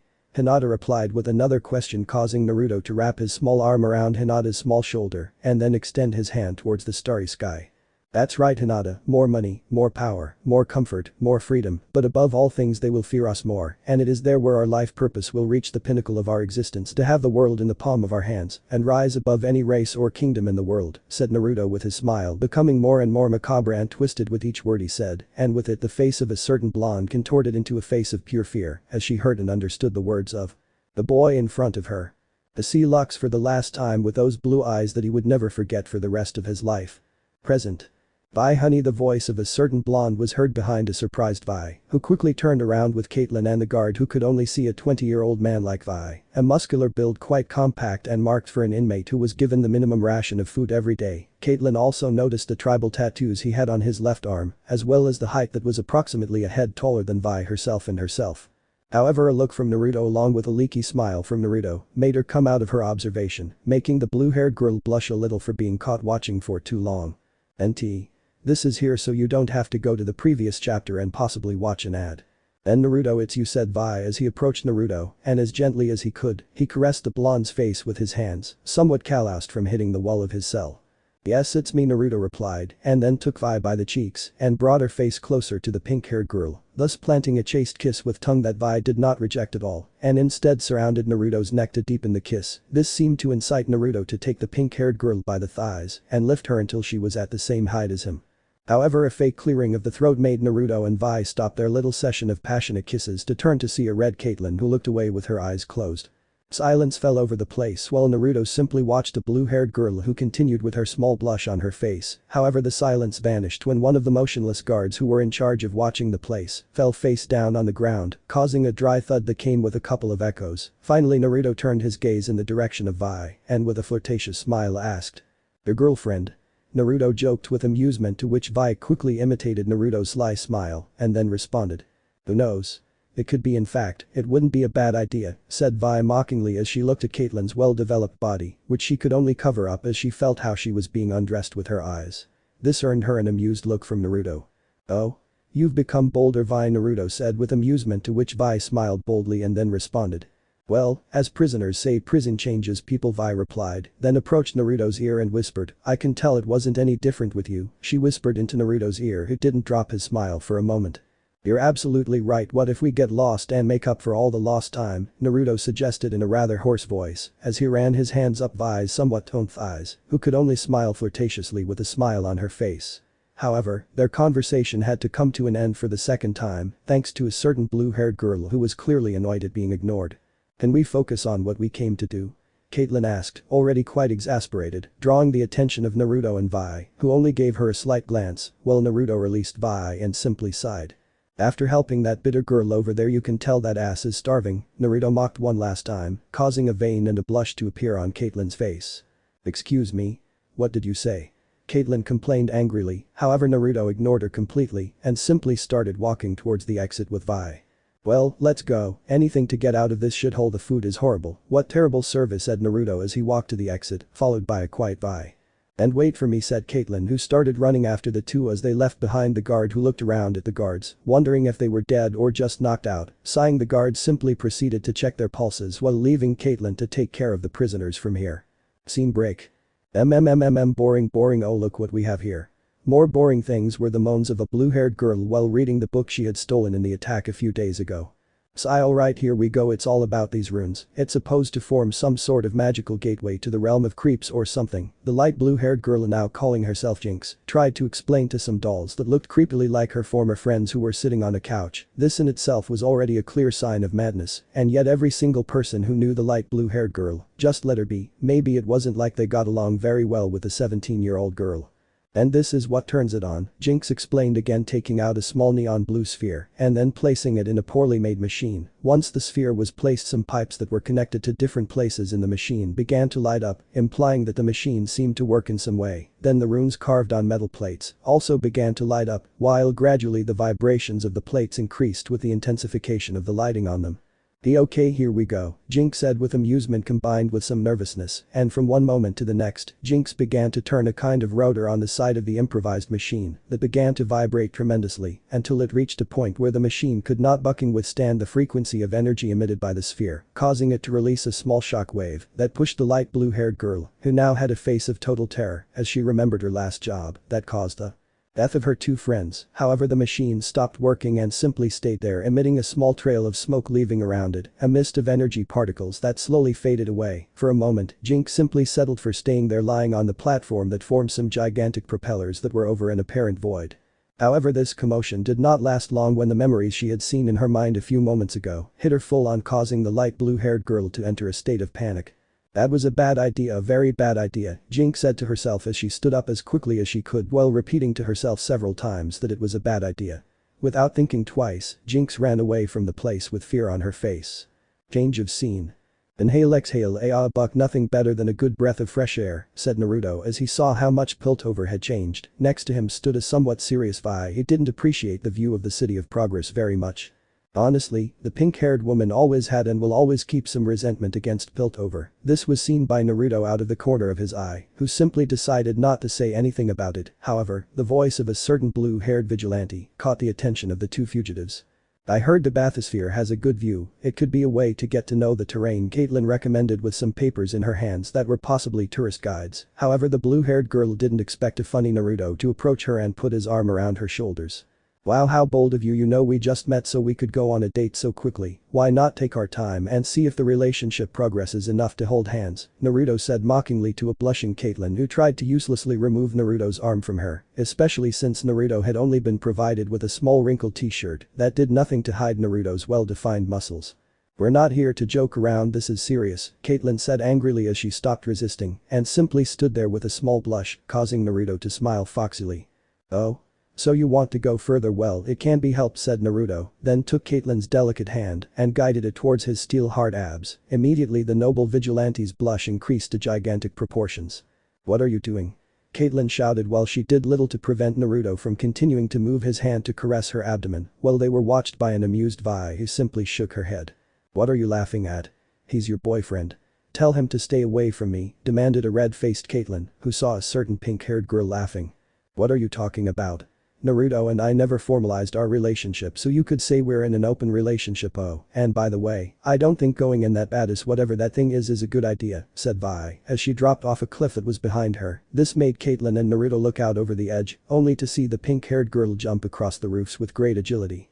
That's my girl, Naruto said to himself while Caitlyn simply frowned. Is this serious? Caitlyn said to herself with annoyance at not being able to control the two fugitives under her care, however the following words of a certain blonde caught her attention.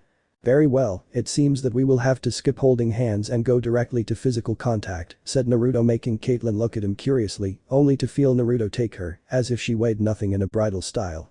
What are you doing? Put me down right now, the blue-haired girl demanded uselessly while pushing Naruto's chest.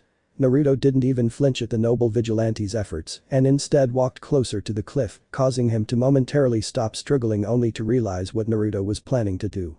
And wait, Caitlyn tried to stop Naruto in vain, only to scream in fear as she saw firsthand how Naruto dropped himself next to her on the roofs of the different houses. Now instead of struggling for Naruto to get her down from her bridal style, now Caitlyn held on as tight as she could to the blonde who shortly after reached the pink-haired girl, while giving her a smile that Vi returned when she saw and heard how the blue-haired girl screamed in fear. Stopping to see the vigilant noble, Vi turned his gaze to Naruto with a clear joking smile on his face, causing Naruto to understand what the pink-haired girl meant, so with force Naruto accelerated his pace until he reached the edge of a roof and then take a jump quite high, while with his hands, he pushed the blue-haired girl into the air, causing the blue-haired girl to scream even louder.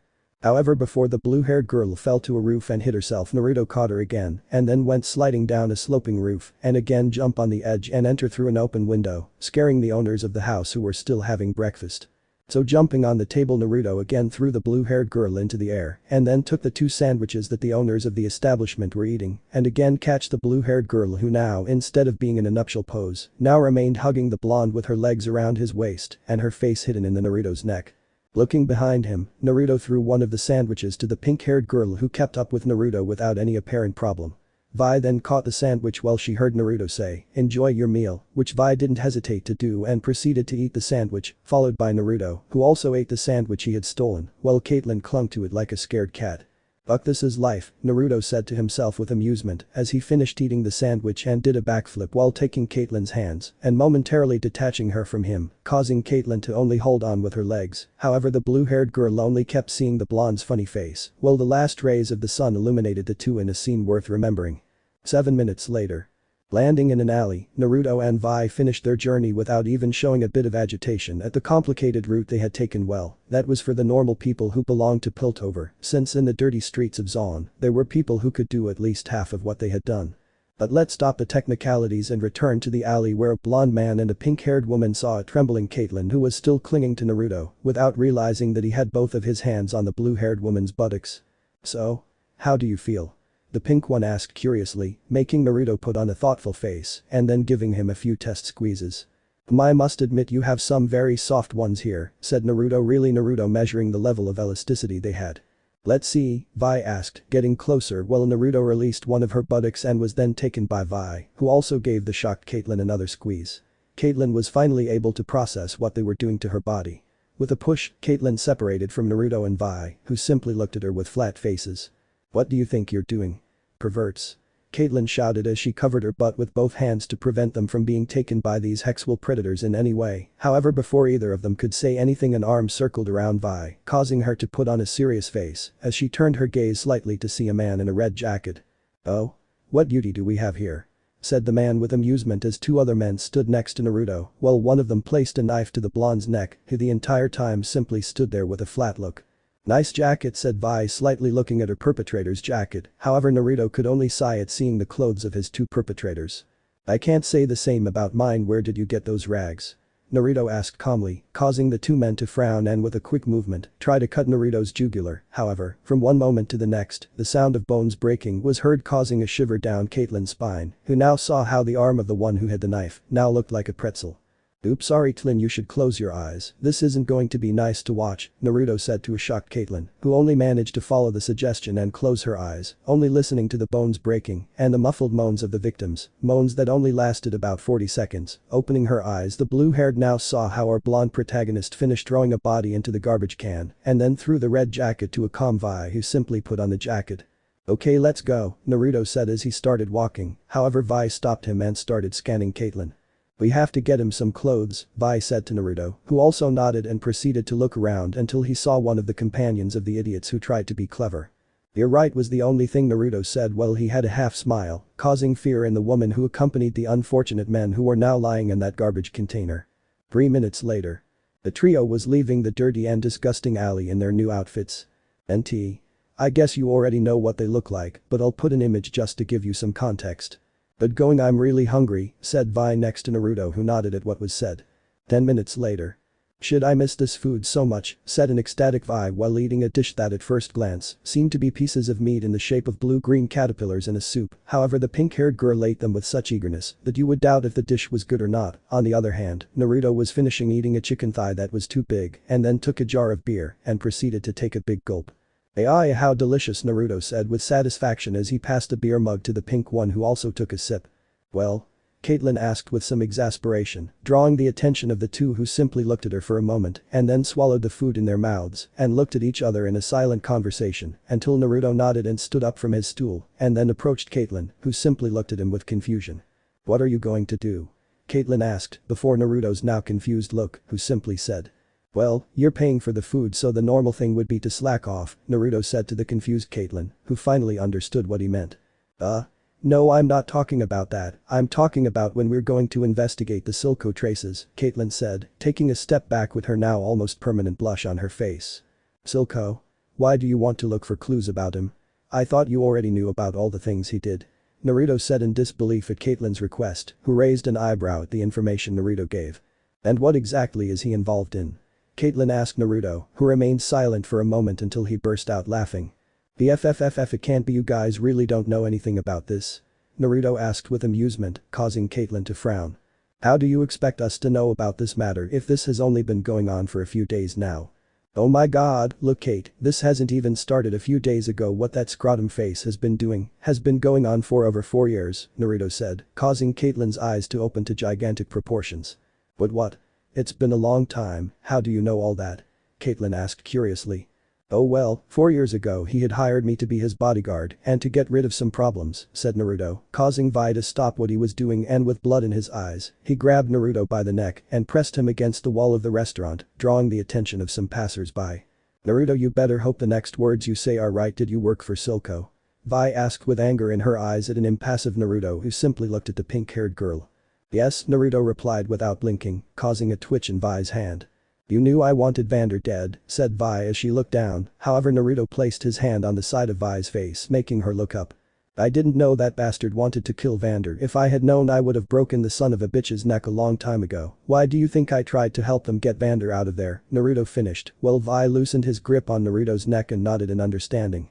"Now that it doesn't happen again, I don't like bipolar relationships," said Naruto with his amusement returning as if the previous scene had never happened. He then took the pink-haired girl and gave her a quick kiss and then took a sheet of paper that the restaurant's shopkeeper had left, turning the paper over. The three could see a logo on the back. "Well, we have a," Naruto was going to say, however, what he was going to say was quickly cut off when Naruto saw a couple of men walking through the busy streets of Zon. Now, men were not of the slightest importance to Naruto. However, what Naruto cared about was the fact that a certain familiar logo that belonged to a certain kingdom he fought for was sewn into the clothes he was wearing. This was enough to completely change the plan he had with the two ladies at his side. "Naruto?" asked Vi, somewhat curious about the blonde's behavior. "Fake, you have a place to visit," said Naruto, confusing the two by what he said. "What? What are you talking about? Where are you going?" Vi asked, worried about separating from the blonde. "I have some matters to take care of," Naruto replied as he began to walk, however his step was interrupted by a serious Caitlyn, who stopped him. "Oh no, you're not going anywhere, I'm in charge of you, so I can't let you get away," warned the blue-haired girl. However, Naruto simply took Caitlyn by the shoulders and looked at her with seriousness that the pink-haired girl hadn't seen for a long time. "You don't have to worry, you're with Vi, so I have to go back for her no matter what," Naruto said seriously. However, Caitlyn wouldn't give up and continued blocking his path. "And why would I trust your word? You are an extremely dangerous fugitive who is here thanks to me," Caitlyn refuted with equal seriousness while cautiously taking her rifle, implying that if he tried to escape she would respond with lethal force. This seemed to irritate Naruto a little as he saw how his new targets were getting further and further away from the place. "Surely someone in prison has already told you, but I had several opportunities to leave that stinking shithole and yet, I never left. Do you know why I didn't?" Naruto said, finishing his sentence with a question, making Caitlyn's serious gaze waver a little. It was because Caitlyn was going to say, but Naruto interrupted her and decided to answer himself.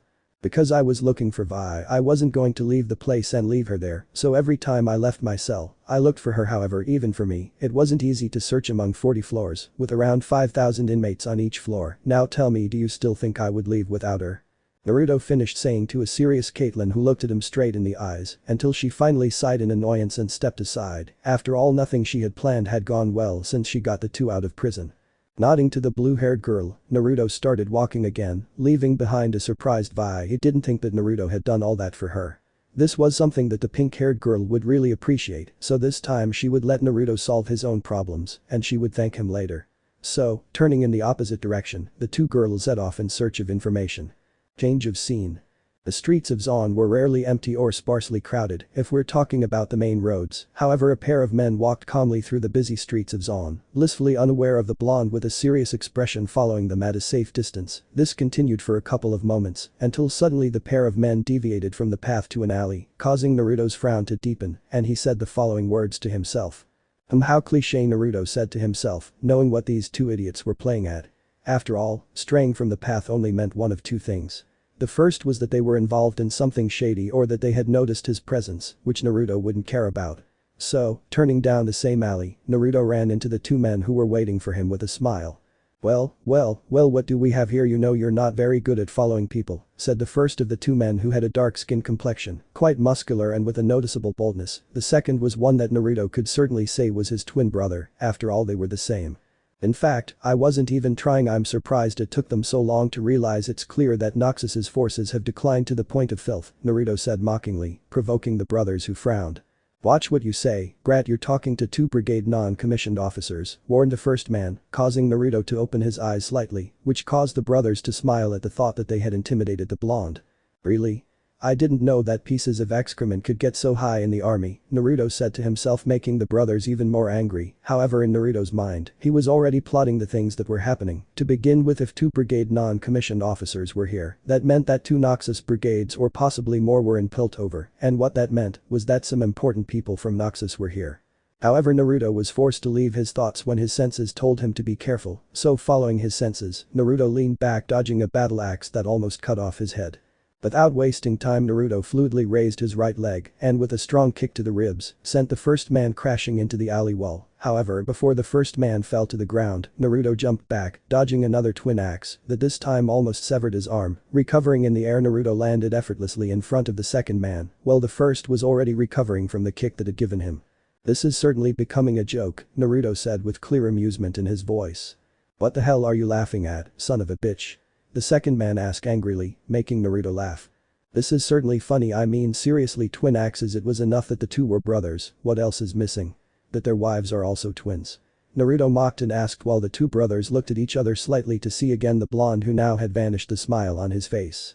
Shit, this is already hilarious. I'm going to end this already, Naruto said to himself with a rather funny expression on his face, then disappeared in a blur of speed and from one moment to the next buried his knee in the second brother's solar plexus, causing a disgusting snap that clearly indicated that the man's ribcage had been completely shattered.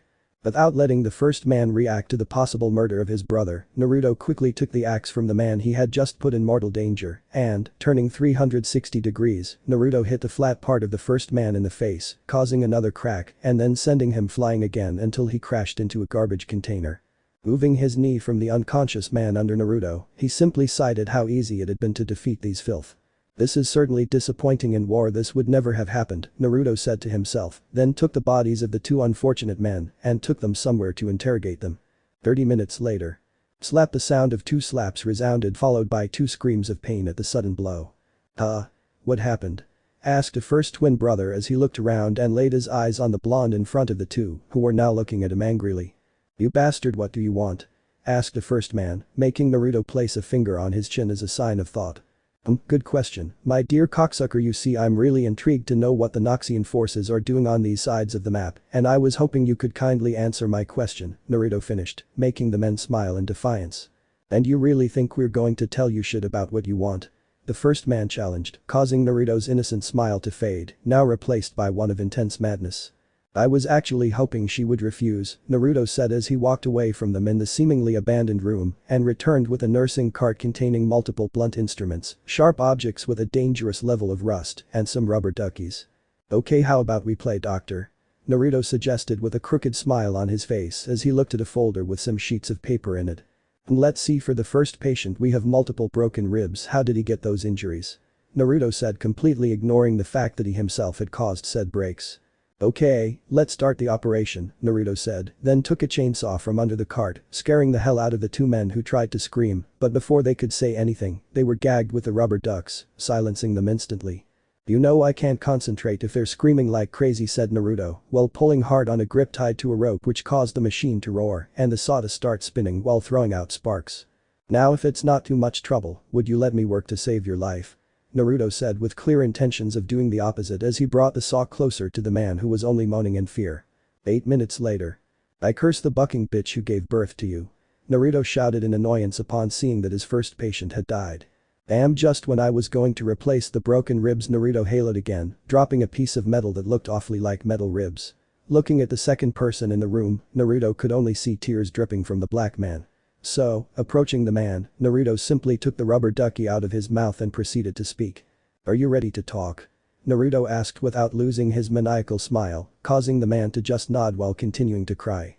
We are here for negotiations, the man spoke, making Naruto raise his eyebrow, since he would not know what kind of negotiations they would want with Piltover, apart from their apparent new way of transporting aircrafts to different points on Earth. What kind of negotiations specifically? Naruto asked, to which the man shook his head. I don't know, they haven't told us anything about the matter, said the man, to which Naruto nodded, since it was actually possible that this information was not given to the troops. Who came for the negotiations? Naruto asked, to which the man replied. His Majesty Lord Darius came, the man replied, causing Naruto's amused face to be replaced with one of annoyance. So that son of a bitch is here, Naruto thought with annoyance as he remembered the jerk with a walnut brain. Anyone else who should know? Naruto asked seriously. The Brigadier Generals, Miss Samira, Katarina, and Riven also came, the man reported, causing Naruto's interest. Do you know where they will be? Naruto asked, earning a nod from the man. They're going to be at the gala party tonight at 9 p.m.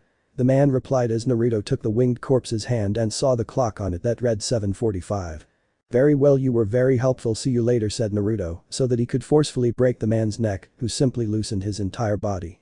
Okay, looks like I have a gala party to go to, Naruto said to himself, leaving the bodies behind to possibly decompose over time. Naruto and Arcane 3.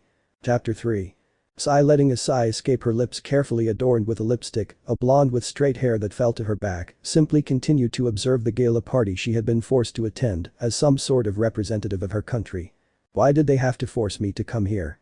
Asking herself with a voice that obviously sounded irritated, the blonde simply leaned back on the bartender's counter as she proceeded to observe the place where she was located more. It was obviously a spacious place where the vast majority of Piltover's wealthy and prestigious families were located. This was noticeable by the simple fact that everything around it screamed high society, waiters walking around handing out fine liquors, as well as handing out elegant-looking snacks. Lux, who recognized the straight postures and pedantic looks of these people, was forced to imitate that haughty attitude for the simple fact that she couldn't dishonor her family name, one of the reasons why she didn't even want to be here in the first place. She was more about being in battle, learning and perfecting her spells, experiencing the thrill of a good fight, wearing armor not wearing a ball gown, and memorizing which spoon to use for dessert. And Lux actually had to let out another sigh when she could see her reflection in one of the large mirrors placed randomly in the place, since what she was wearing was a green one-piece and elegant-looking evening dress. The dress was quite revealing for Lux's taste, since it showed a large part of her back, and her cleavage almost seemed superior to something else, not to mention that it was a quite tight-fitting dress. "Sai, give me a martini," Lux asked the bartender, hoping that everything would pass faster with some alcohol. Once the bartender nodded in understanding, he began to prepare the order in front of Luz, who paid no attention to the bartender's mixing movements and instead simply let the waltz music distract her.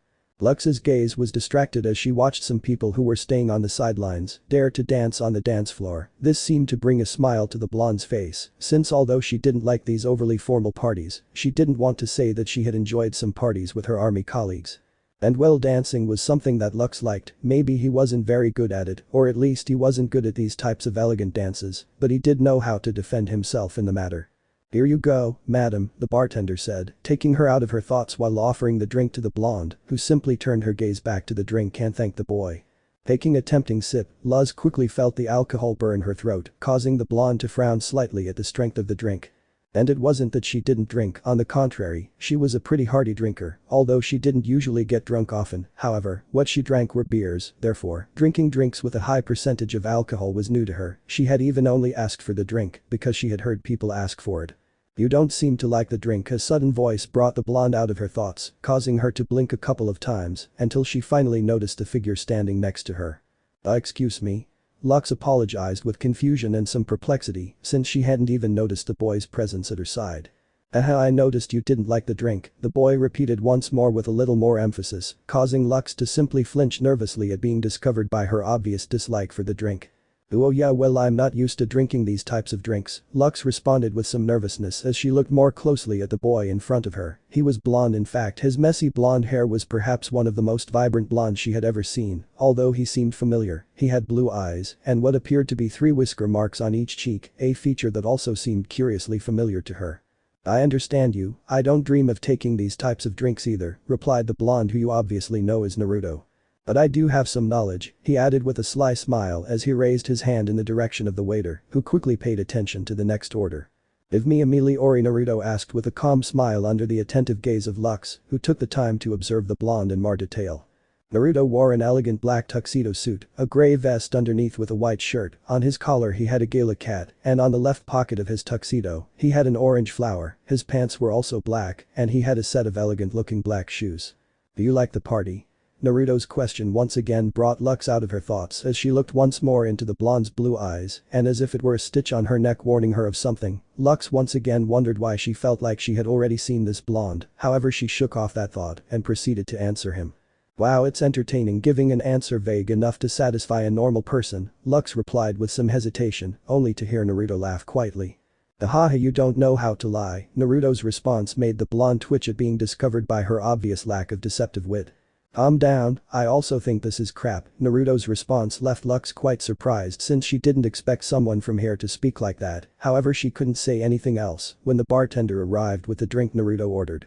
"Thanks mate." Naruto thanked the bartender with a smile and then simply pushed the drink in the direction of Alax, who looked at the drink with curiosity. "Try it, I know you like it," Naruto offered calmly, causing Lux to look at him with a raised eyebrow full of distrust. However, the drink had just been brought to him, so it was unlikely that he had added any tranquilizer or poison. Besides, he could always use his magic to mitigate them. So taking the glass, Lux proceeded to take a sip only to open her eyes in surprise at the familiar taste of honey, flooding her taste buds. Behind the sweetness there was a slight hint of alcohol, however it was almost imperceptible. "Well, right," Naruto said confidently, to which Lux could only nod in confirmation. Change of scene. Meanwhile with Vi and Caitlyn. "This has to be a joke," were the only words Caitlyn could manage when she saw that she had been led to nowhere other than a brothel. "Do you think he joked?" asked a mocking woman. "I saw her watching as the blue-haired girl seemed reluctant to enter the place." "Don't even think I'm going to enter this place." Crossing her arms, the blue-haired girl gave her refusal to enter such a vulgar place at her words, while tilting her hip to one side to emphasize more. "No one is forcing you." Vi's answer was simple and straightforward as she shrugged and started walking towards the entrance, which consisted of some stairs that went down a couple of meters with some pink lights. Leaving behind a Caitlyn who could only frown at this obvious separation from her protege.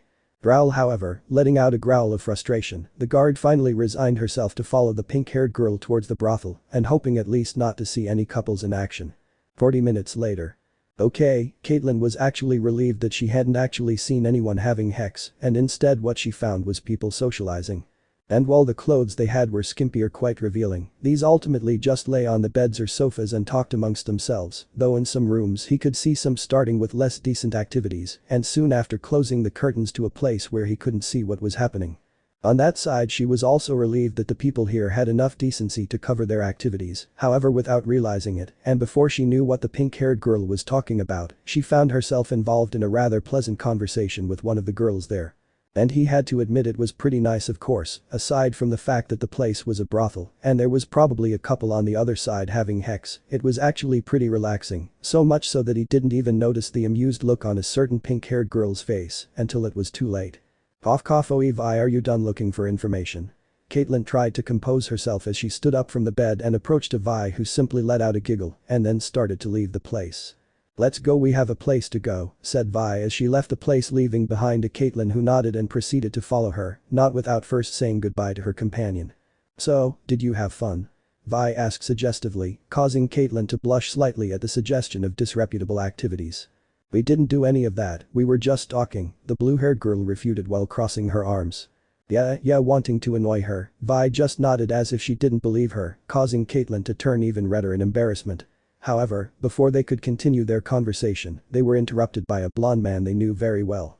"Hi, I'm back, honey," our protagonist greeted with a smile as he waited for them at the exit of the brothel. However, his presence left a rather uncomfortable silence in the place. The reason? Well, I'll tell you that the fact that they were seen leaving a brothel wasn't the reason for the silence, but rather the reason for it was none other than Naruto's appearance. Because even though he was wearing a gala suit that was supposed to be fine and elegant, it was not really noticeable due to the simple fact that it was all ripped and torn all over with some blood stains. This silence seemed to indicate to Naruto that his appearance was not exactly what was indicated, therefore he should give some explanation as to why his state was. "Oh this? Well, let's say I ran into some acquaintances," was Naruto's only response, since he had actually run into some people, and well, one thing led to another, and it finally ended like this. Flashback. "Would you like to dance?" Naruto suddenly asked, causing the blonde next to him, who had already had a few drinks, to look at him with some surprise, since she really didn't expect to be asked to dance. However, not seeing any problem with dedicating a piece to his only companion at this depressing party, Lux simply nodded and finished the drink, then raised his hand in the direction of Naruto, who noticed the apparently elegant and forced gesture. "Biggle, you don't have to be so formal." What Naruto said threw Lux off a bit and she couldn't react in time before being dragged onto the dance floor. And before she knew it, she was standing in the middle of the place with Naruto, who had wrapped his hand around her waist while grinning at her foxily. 17 minutes later. Lux had to say that she had never thought that dancing the waltz with this guy was so much fun. In fact, dancing any piece of music with him would surely be fun in every way. Since it wasn't a smooth and boring dance as the music suggested and instead seemed to dance in a more fluid and fast manner with more fun movement, so to speak, maybe I should dance a couple more pieces with the blonde. "You know, I just realized I haven't introduced myself," Naruto spoke suddenly, drawing the attention of a blonde who also seemed to realize the same thing. It's true," Lux agreed as she let Naruto take her in a 360 spin while they pressed their slightly sweaty bodies together. "My name is Lux and a crown guard." Lux introduced herself with a smile, to which Naruto nodded, saving the name. "It's a pleasure, I'm Naruto Uzumaki," he introduced himself as they both moved away from each other until they were only connected with their hands. Not a second later, Lux rolled up until she was once again next to Naruto, only with her back to him. "You know, her hair is almost the same shade as mine." What Naruto said made a shiver run through Lux's body for two reasons. The first. Well, Naruto had spoken so close to her ear that she felt the heat and the touch of his lips. And the second, those words for some reason seemed quite peculiar to him, to the point that once again something in the back of his neck screamed at him that something was very, very wrong.